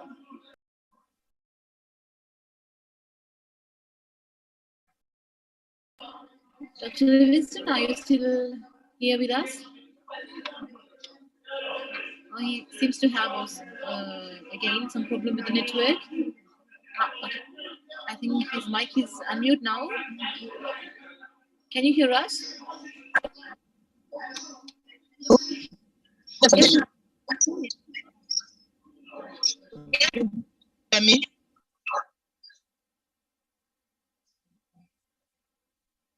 I hear you. Do you hear me? We can partially hear you. Yeah, I think we are experiencing network problems. Now it seems better. Hello? Now we can hear you now. Okay. Okay. Within the United Nations, we advocate for peaceful solutions. And the search for peaceful solutions should never abort. We don't advocate for conflict. We don't advocate for war. So what is important is to constantly engage the powers that be to ensure that action is taken in the interest of upholding the rights of citizens. Of course, we no longer even accept unilateral coercive measures unless these are adopted within the United Nations. So unless there are multilateral coercive measures, unilateral coercive measures are no longer acceptable. So we have to constantly engage, bring the states to book. Of course, we need to name and shame some of these countries and constantly appeal to the superpowers that they have a responsibility to maintain peace and security, and that some of these actions actually threaten international peace and security. So that is the only effort I would advocate for any institution, and of course a constant effort to share my name those countries at the same time. We constantly motivate ourselves as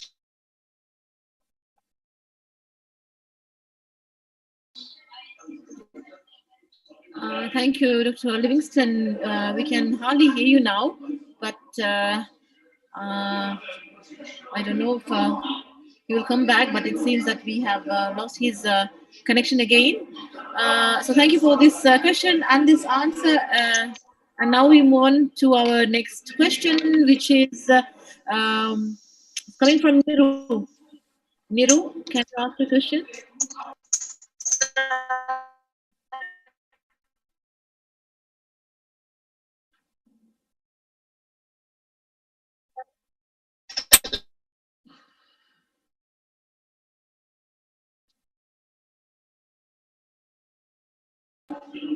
So can you please enable Niru to activate her mic?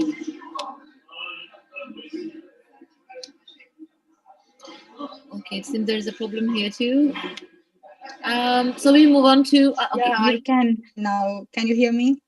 Yes, we can hear you now. So your question. Yeah, thank you for the chance. And my question is for Mr. Radhakrishnan. Mr. Radhakrishnan, thank you for your intervention. As Tamil are victim of structural genocide, we try to make awareness across the world.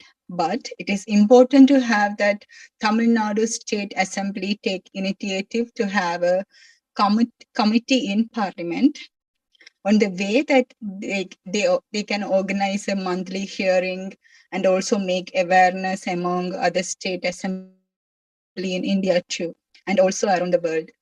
It's vital for the right to memory of the Ulam Tamil genocide. If possible to Radhakrishnan to help us to have a committee in India, Tamil Nadu State Assembly as we have in France and UK. Is that possible to help us? Thank you, Niru, for your question. So it was addressed to Mr. Radhakrishnan from Tamil Nadu, India. Is he still with us? Can we have his answer, please? So I'm trying to find his name among the participants, and so it seems he is not. I think he is no more in connection. Okay, so Niru, we will try to find, we'll try to answer to your question, sending here to his mail through Bosco, if possible, and we will give you your answer. But it's a good question if Tamil Nadu can participate in our fight, forming a committee in India. That's a very good question. Thank you for that, and we'll see what will be his answers in the next days. And our next question is coming from iPhone Lisa. iPhone Lisa, can you unmute yourself and ask a question, please?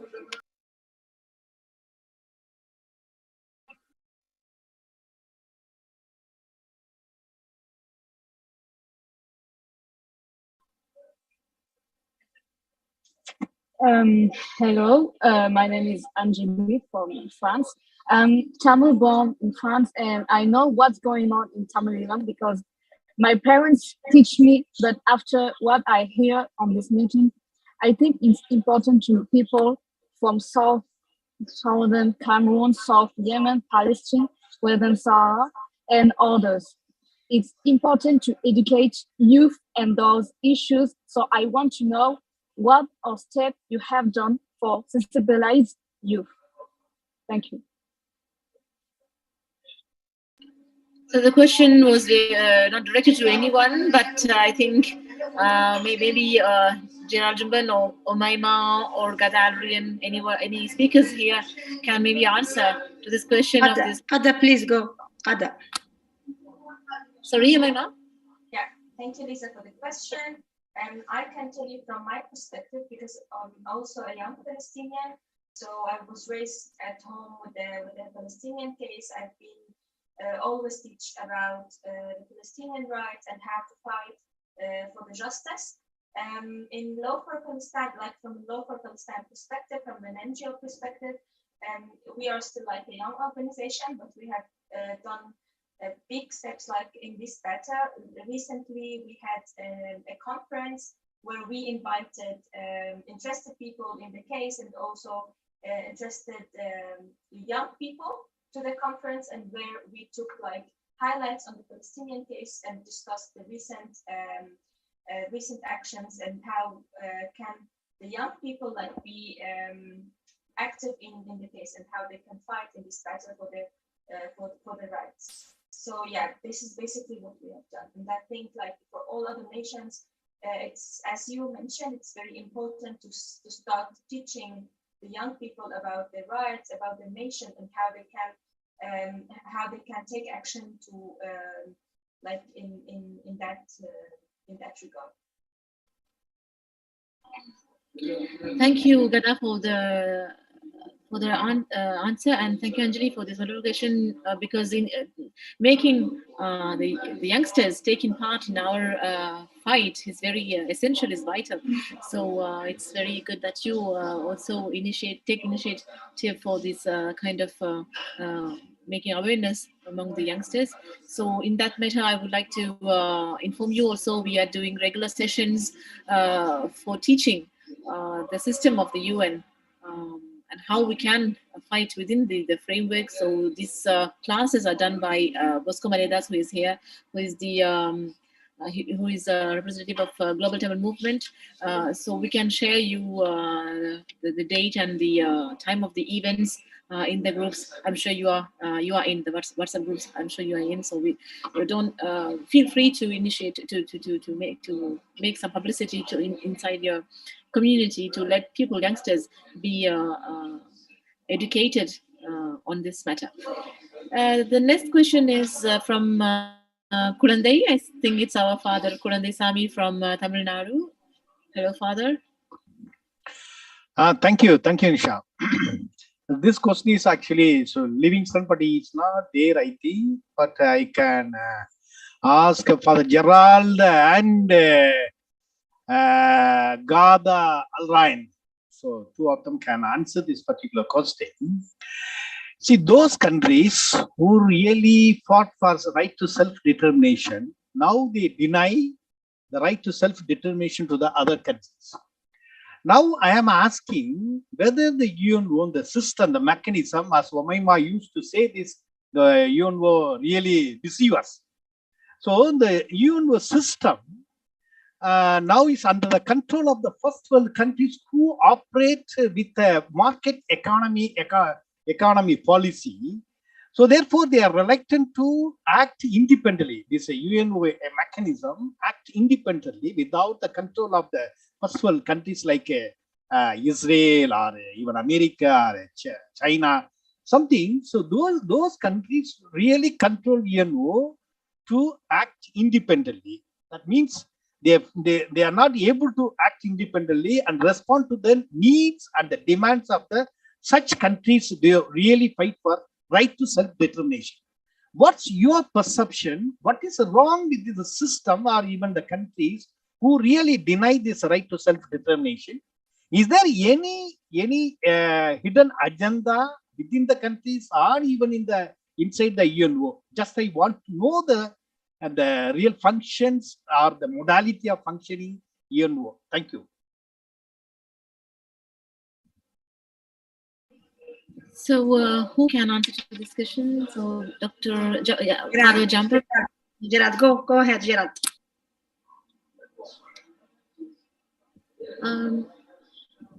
Dr. Gerald Jumbam, we can have you answer and then Ghada. Yes. Okay.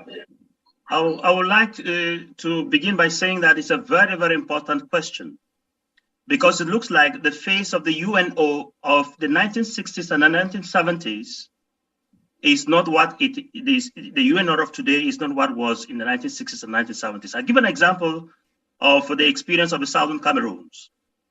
The plebiscite that we had, and the results came out on the 11th of February 1961 about the Southern Cameroons, was conducted by the UNO, the United Nations Organization, a plebiscite for the Southern Cameroons. But it looks like the United Nations of today, I don't know I don't know how I can say, is not concerned about such things, such referendums for the people who are suffering in these areas. So I should rather say that maybe their priorities today are different, and which I'm saying that when we allow things to go that way, the trouble of the First World War, the problem that brought up the Second World War, may come over today through these little states. Through these little states. I give an example. For example, there is Ukraine today, a little country, a small country. A problem in Ukraine that may cause a terrible problem in the world today. It is these little places, these small places that cause trouble in the world. We are not asking for the independence of the Southern Cameroons because we're just celebrating it. We are asking it because also we want peace and prosperity in the world. Because when our people are happy, when our people are liberated, Africa is liberated, the world is liberated. If you talk to any Southern Cameroonian, anybody from the British Southern Cameroons today, it is all bitterness, anger, and problems. Such a person is not happy. Such a person who is living under such a yoke, he will cause trouble. So the more the UNO goes back to the UNO of the 1960s and the 1970s and looks into the problem of self-determination, sung by Roosevelt and Churchill, until we go back to the UNO of the 60s and the 70s, we are leading the world into trouble. Thank you very much. Can we have also Ghada Alrayan for your short answer, please? Given the time. Like from my point of view, I think there is a problem in the UN mechanism itself, because there is like a difference between giving awareness on the struggles of the nations, and there is also like a difference of their political will. And if this will, with the awareness together and with all these resolutions and all decisions are not linked together, like no actions will be taken, there is no use of these resolutions. Thank you, Ghada. And I think Omeima also has a reaction. I totally agree with my colleagues Gerard and Ghada. And the other question, very important to know, that these countries who are ruling the world today and who are really somehow our life, and they have the veto in their hands and they can destroy anything, they don't have any kind of clue or any kind of friends. They just have interests. So my dear friend Gerald, if you see UK or USA there, they are not interested in the people of Cameroon. They are interested in what they can get from Cameroon and how they can use you to pressure UK or to make other questions. So we have to be careful as people and take our struggles in hand and remember the will of the people is irreversible. If we want, we can. No one can destroy us. No one can take this power from us. But if they divide us, we are going to be weaker. Just remember what France has done in Africa. They have killed 25 leaders, the best of the Africa, it has been killed by France because France want to keep a hand in the resources. And right now, 15 countries of Africa, 15 countries of Africa are not free anyway. I'm sorry, Cameroon also is one of them. They, all the French speakers are not free because they don't have the freedom in their resources, in the political decisions, nothing, because France is still the one who is leading and obliging their puppet leaders to continue their policies on the ground. So people of everywhere, Palestine, Western Sahara, Cameroon, South, Tamil, unite. And this is the strong answer you can give to your enemy and to one who don't want you to be a nation. Thank you for the answers, all of you. And our next question is from Anjali Ram. Anjali, can you unmute yourself? Hi, good evening, everybody. My question is to Livingstone. Thank you for speaking to us today. We find your intervention really valuable and we appreciate your dedication. We seek your support to bring Tamil cause at Human Rights Council 3rd and 4th Committee of General Assembly. And also, can you please ask those committees to organize a hearing with Tamils and other nations who are seeking for their rights to self-determination? Thank you. Thank you, Anjali, for this wonderful question, which is very technical. Let's see if Dr. Sewanyana is here. Livingstone Sewanyana, are you there with us? The question was about committee, fourth committee, and if you can intervene in that. Dr. Livingstone, are you there?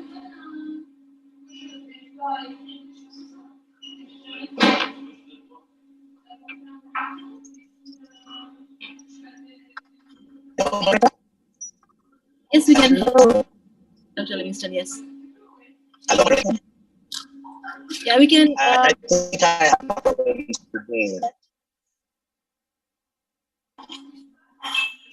Hello, I have network. I respond in writing. I respond in email. Let all the questions. I'm very happy to provide a written response. Thank you, Dr. Livingstone. So as his connection is not very clear, he is willing to answer to this question in a written form. So as soon as I get the written answer of Dr. Livingstone in the conversation box, I shall read it later. Thank you, Dr. And now we can move on to our, there was a last question. I mean, okay, Edixon was raising his hand. I see that he doesn't have, yeah, okay. Edixon, so your question, please. Yeah, hello.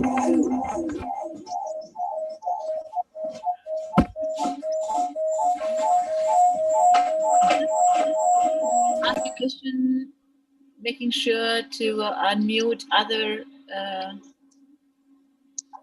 devices if you are logged in into devices.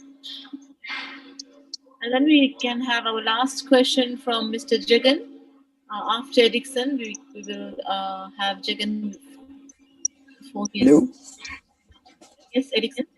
Can you hear me? Yes, very clearly. Yeah. Hello. Hi. I have a question about to Omeima. Thank you for your intervention. We Tamil who are undergoing genocide still, we have to follow your perseverance fighting inside the existing system like the UN. What is your advice for Tamil people who do not believe in the UNHCR but want to move directly to UN General Assembly or Security Council in New York? Thank you. My advice to the Tamil people and to everyone, you have to use all the questions you can use for your fight to make your voice to be heard. If you need to go to the moon, go to the moon to do it. So I'm sure that I am really impressed how you Tamils are organized. You are so organized that I'm sure that there will be Tamils in New York that can defend your cause in New York General Assembly. And there will be Tamils, like here, my colleagues, Nisha and Bosco in Geneva, that they continue also to fight. And they are doing an excellent job. And I really want to congratulate them, how they have been able to unite all the voices to defend their right. This is an excellent work. Continue, never give up, because your enemy wants you to get tired and don't ask. If you don't ask, you don't exist. If you don't knock the doors, you don't exist. So continue to write, continue to denounce, continue to do everything in every place to denounce what's happening in Tamil and other countries. Thank you, Omeima, for this recognition of our work. Because sometimes we also tend to we want to forgive, or give up our efforts, because sometimes we are tired. But as you say, we have to be strong, because we don't want our enemies to win. That's the case. So thank you for this recognition from your part. And then we can take just two more questions. The next one from Jagan, and then the last one from Salah Al-Batati. Jagan, yes, please, with your question.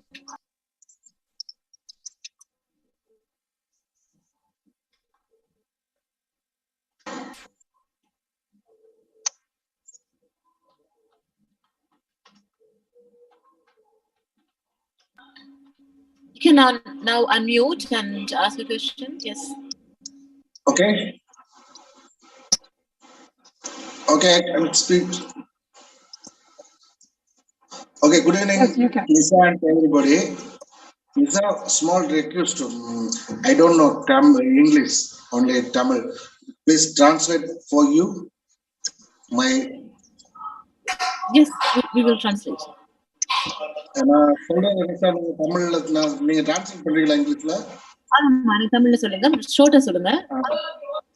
Tamil ஈழ மக்களுக்கு மட்டுமில்ல, ஐநாவின் பங்களிப்பு என்பது ஒட்டுமொத்த ஒடுக்கப்பட்ட மக்களுக்குமே இல்லை. உலகத்தில் எங்கேயும் ஒடுக்கப்பட்ட மக்களுக்கு ஐநாவோட பங்களிப்பு என்றது ரொம்ப ரொம்ப ரொம்ப குறைவாத்தான் இருக்குது. He's saying that concerning the UN's participation in the fight for the people who are struggling for self-determination, not only for the Tamils but also for the other people who are struggling, the UN is failing to recognize them, their demand of self-determination. ஐநாவின் சேவைகள் என்பது வளர்ந்த நாடுகள் அவங்களுக்கு மட்டும்தானே ஒடுக்கப்பட்ட மக்களுக்கு இல்ல. இது நீங்க சொன்ன மாதிரி ஜெர்மன், ஆப்பிரிக்காவில் உள்ள நாடுகள், சகாரா, அந்த மாதிரி கடைசியில தமிழீழ மக்கள் முழுமையாவே பாதிக்கப்பட்டாங்கன்னா, நீங்க இந்தியாவுல வந்து பார்த்தா நிறைய மனித உரிமை மீறல்கள் அப்பட்டமா நடந்துகிட்டு இருக்குது. அங்க அந்த ஒடுக்கப்பட்ட மக்கள் ரொம்ப கூவத்துல இந்த சேரிகள்ல வாழ்ற மக்கள் எல்லாம் ரொம்ப ரொம்ப இது பண்றாங்க. இதெல்லாம் ஐநாவோட கண்ணுக்கு தெரியவே தெரியறதில்லை. ஐநாவோட கண்ணுக்கு தெரியறதெல்லாம் மேல்தட்டு விஷயங்கள் மட்டும்தான். அதனால சாரி நிஷா, சொல்லுங்க சொல்லுங்க உங்க கேள்விய கொஞ்சம் சுருக்கம் பண்ணுங்க. யாருக்கு அது கேள்வின்னு சொல்லுங்க. ஐநாவோட கண்ணுக்கு தெரியறதெல்லாம் மேற்கத்திய நாடுகள்ல எல்லாம் மேல் தட்டு மக்களோட பிரச்சனைகள் அந்த ஒரு குறிப்பா பார்க்கிறது. அடிப்படை ஒடுக்கப்பட்ட மக்கள்கிட்ட எந்த பிரச்சனையுமே ஐநாவுக்கு குறிப்பாக ஈழத்தமிழர் மேல ஐநா வந்து எந்த கரிசனையும் காட்டல. 2009க்கு முன்னையும் சரி, 2009க்கு பின்னையும் சரி. Thank you. And he adds that concerning UN, we don't feel that UN is sensibilized by the people, by the problem that peoples are suffering from. For example, we have the feeling that the United Nations just exist for the countries who are holding power. But concerning people like Western Sahrawis or Southern Cameroon or even Tamils from Ireland, we don't feel that they are really, the United Nations are really listening to our problems, and even if they want to help us to find solution. So especially when you come to India, you will see such a big amount of violation of human rights. So and concerning the Tamils from Ireland in Sri Lanka, we don't see any advancement or any developments even before 2009 and even after 2009. So his remarks was not a question; it was just a remark. So this is he is remarking that the failures of the UN system. So, is anyone willing to react for his reaction? Just tell him that we agree that the UN, it's a failed system. I'm sorry, Livingstone, to hear that. They need to renovate a lot of things, but most importantly, they need to respect their decisions and to respect what is written, because it's the international law. If we don't protect it, we are all going to die. It will be a mess. So the state has a responsibility to keep the order. And to keep the order, they need to really to stick to what is written in the resolutions and written to the charter, that everyone has a right, everyone must not be left behind, all the people, doesn't matter their race, their sex, their religion. So all these questions, they should be taken into consideration. Please, Father, go ahead. Omeima, உங்களுக்கு என்ன சொல்றாங்க அப்படின்னு சொன்னா உங்களுக்கு சொல்றாங்க நீங்க சொல்றது முற்றிலும் உண்மை. அதுல உங்களுக்கு உடன்பாடு இருக்கிறது. நீங்க சொல்றது வந்து யுஎன்னுடைய ஃபெயிலியர்ஸ் சொல்றீங்க, அவங்க விட்ட பிள்ளைகளை சொல்றீங்க. அது முற்றிலும் உண்மையான விடயங்கள் தான். இருந்தாலும் அவங்களோட யுஎன் இருக்கிற சார்ட்டர், அந்த ரூல்ஸ் அண்ட் ரெகுலேஷனை ஃபாலோ பண்ணணும். அவங்களுக்கு ஒவ்வொரு வேர்டும், அது இருக்க ஒவ்வொரு வேர்டுமையும் சொற்களையுமே வந்து நம்ம ஃபாலோ பண்ணணும் அப்படின்னு சொல்றாங்க. இப்போ ஜெனரல் ஜும்பன் அவங்க வந்து பேசுறதுக்கு இருக்காங்க. Yes father, we can hear your reaction too. Okay, just to add my voice to Omeima, what she has been saying, that the UNO has much to do, actually much to do. But as Omeima said sometimes that, because when we talk about self-determination is a word which means it all depends on you. It all depends on you. And that is what the young people of the southern Cameroons have discovered. And they are so serious about their cause now. Our forefathers, I mean, in the 80s and the 90s, they so much spoke about the UNO and thought the UNO would do everything and all that, which the UNO has a very important role to play. But the young people of today, they are working on what is called self-determination. They have decided that they are going to have their independence, the southern Cameroons. And whether they like it or not, it is better for them to die than to live, being under oppressors, being under tyrants. That is what they have decided. And I think that is what is called independence. Because independence given in a platter of gold is not even independence. You have to decide. And when you decide, you keep on. No surrender, no retreat, no surrender. Thank you. Thank you, Father Gerard Jumbam, for your intervention. And thank you, Jagan, for your question also. Can we have Mr. Livingstone Sewanyana, because I can see that his line is back. So can you please give us a signal that you are still with us? Hello, moderator. Yes, Dr. Livingstone, we can hear you. Are you hearing me? Yes, we do hear you. Yes, I've been listening to all the questions and submissions. I definitely appreciate them. They are very important. As some of the presenters have rightly observed, we can never give up. You have a right to assert yourself. You have a right to ensure that the world community listens to your demands. And on our part, we shall do our best.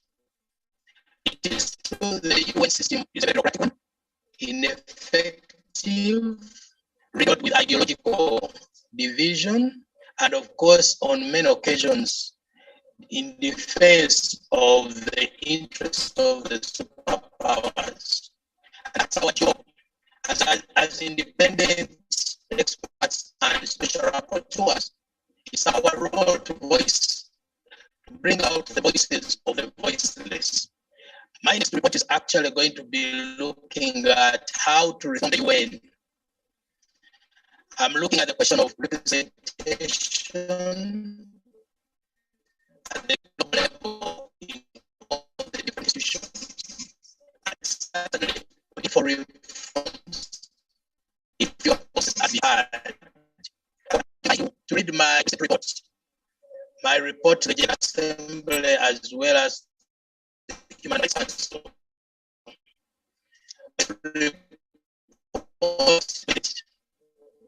That must be had within the UN. And I called on the UN to establish mechanisms for representation of people and their voices, including the establishment of a global parliamentary assembly. I am advocating for as many reforms as possible within the UN. But of course, when I presented my report, some of the superpowers reacted adversely. Some say that I exceeded my mandate to call for the reform of the UN Security Council. In one of my proposals that the UN, in order to bring that the concerns of the ordinary people are known and brought forward. So I measure the concerns of the presenters and the effect that until the UN is also reformed, it may be difficult sometimes to meet that demand. The UN was created for the aim of ensuring multilateral cooperation, ensuring peace and security, and the rights of determination definitely goes towards that end. So we shall not tire, we shall not give up, we shall continue to make case. And of course, I urge you continue to remain committed on this matter as we do our best within our mandates to bring up your voices and ensure that the United Nations and its mechanisms actually respond to these issues. These are very, very important issues. They are our concerns, your concerns, our concerns, your voices, our voices, and we don't want to see anyone left behind. Neither should we oppress justice. They deserve to live in a world where their voices matter, where they are not disgraced, where they feel that they belong. And exactly that I think was pursuing available.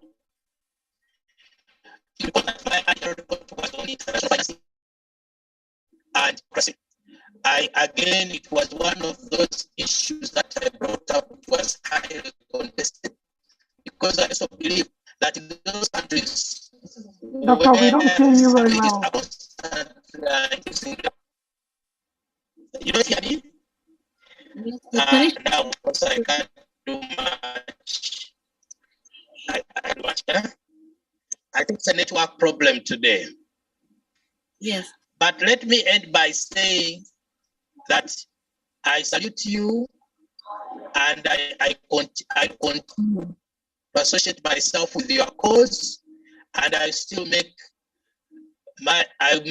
as much contribution as possible around the whole question of self-determination.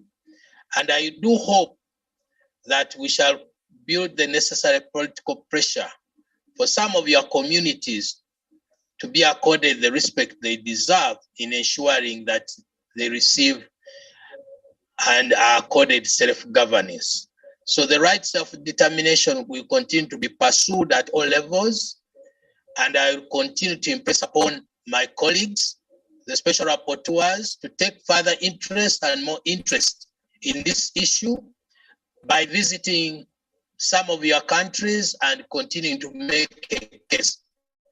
The people in Yemen, Armenia, the people Western Sahara, Palestine, the people of Sri Lanka, the Tamils, you are not forgotten. You have an ally in my mandate, and I am convinced that together we shall be able to achieve our goal. Thank you. Thank you, Dr. Livingstone, for your for the words that give us hope for all the people who are fighting like us, like Tamils.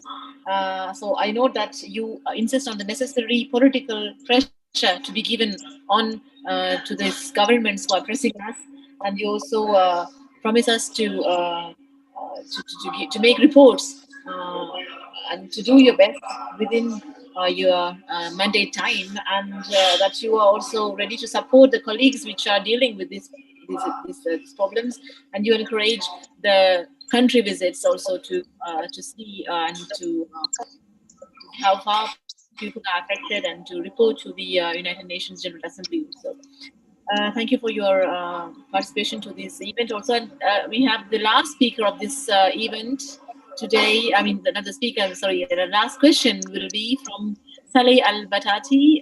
You can ask your question very rapidly, given the time running out now. So Saleh Al-Batati, you can, yes, you can. Yes. Thank you. Can you hear me? Okay, great. So thank you for giving me the chance. I'm just trying to understand more about South Yemen case and wondering if Sama Ahmed can explain further on the current situation of South Yemen in terms of the main obstacles they are facing in South Yemen, the obstacles that stand in their way against granting the people of South Yemen the legal right of self-determination. And the second question is just if Samar Ahmed can tell us more whether the Southern Transitional Council is discussing or having any discussion with the UN on this subject. If just give us a view of what's happening there. Thank you. Nisha, if I can, I want to also ask to Samar another question. Just if she can just tell us about her role in US, because I think she's a representative of the Southern Cameroon people in US. So I want to know more about her work there. Thank you.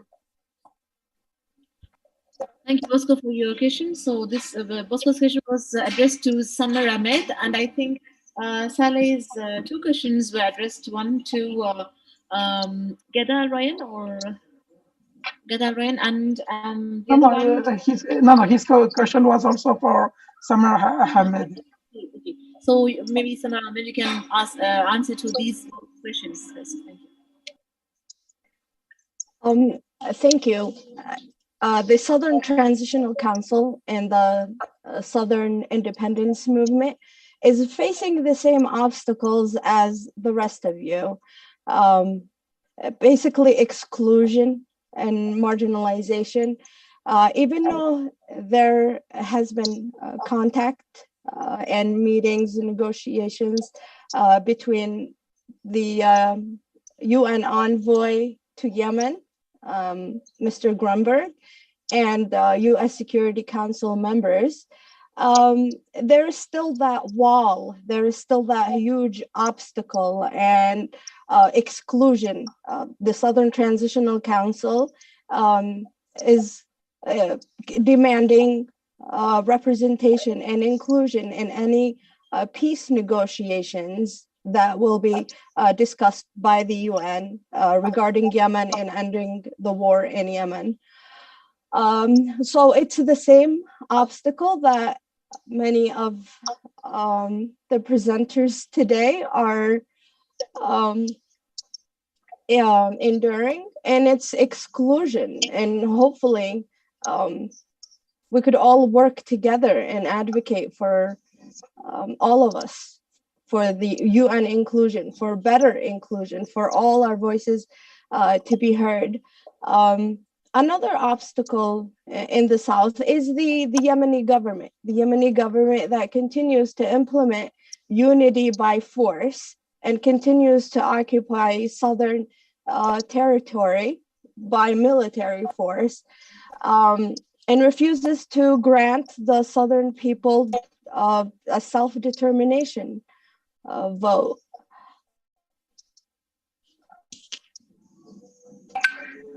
Thank you, Sana, for your answer. And I announce that that would be the last question, but I can see our old friend Manivan, who joined us very late, but he's here. And thank you, Manivan, for for joining us.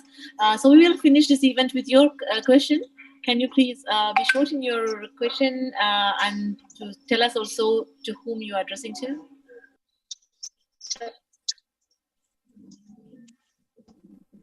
Yeah, I like to ask the question to Livingstone.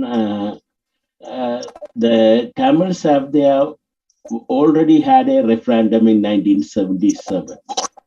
Is there any way that referendum can be recognized? Because that is at that time is the maximum amount of people was present in the island of Ceylon. The Tamils was present. After that, the government makes sure that they did the genocide and tried to move the people out of the country because they called for a separate state that is their own self-determination. So is there any way of recognizing that self-determination call in 1977, which they couldn't, after that they didn't have any opportunity to express those or work towards it? That is my question.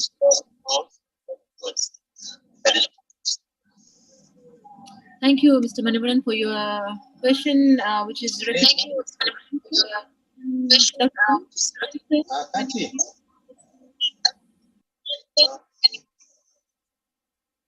Basi waliao.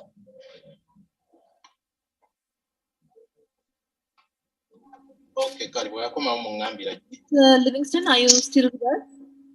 The question was about the reference.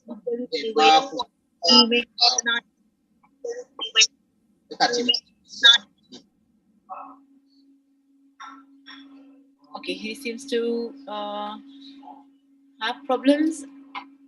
Dr. Livingston, can you hear us?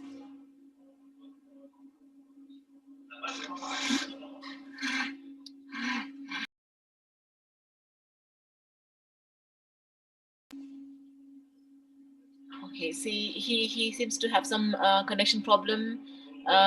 So this question was addressed to Dr. Livingstone Sewanyana, who is our keynote speaker of this event, and the question was about referendum and if there is any way to implement the referendum that were asked by the Tamils, that are being asked by the Tamils for such a long time, and that is unfortunately the state of the other our friends also here, the Western Sahrawis, or be it the Southern Yemenis or our Kurds. We all are sailing the same boat, asking for a referendum for self-determination, but it was very clear that the system of the United Nations is very limited, and even people who are working within the system, like Dr.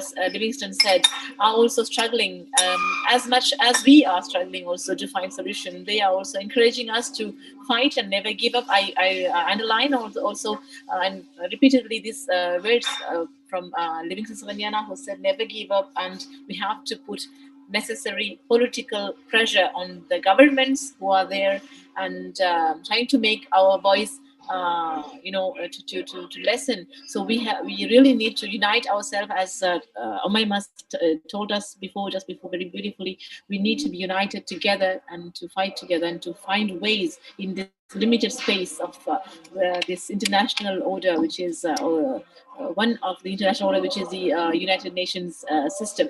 So, friends, I think it's time now to wrap up, and we, from the part of Global Tamil Movement in association with Bharati Franco-Cultural in France, we are pleased to have invited to you and to have your participation in this event. Let me just remind you that we organize this sort of events through Zoom. We have to tell you that during this pandemic situation, we find that it was a good solution also to make people unite together with this system. But we really look forward to see all of you, Omeima, Ghada, maybe why not Summer, if you can come to us also to visit Geneva, where in which the fight is still going on. And I also just want to remind you that the 49th session of the Human Rights Council is starting very soon, on the 28th, I think, and it's going on. It's going to be on the agenda until the last week of March. So we are waiting for the report of Michelle Bachelet on Sri Lanka on the 3rd of March, and I can also assure you that we are also waiting, finger crossed, to see if there is any improvement on the part of the UN dealing the problem of the Iran Tamils and also our brothers and sisters who are fighting with us like you. Thank you very much for your presence, and let me just say that you are with us and we are with you. Thank you for your presence, and thank you again and again. See you. Bye. Vanakkam. Bye.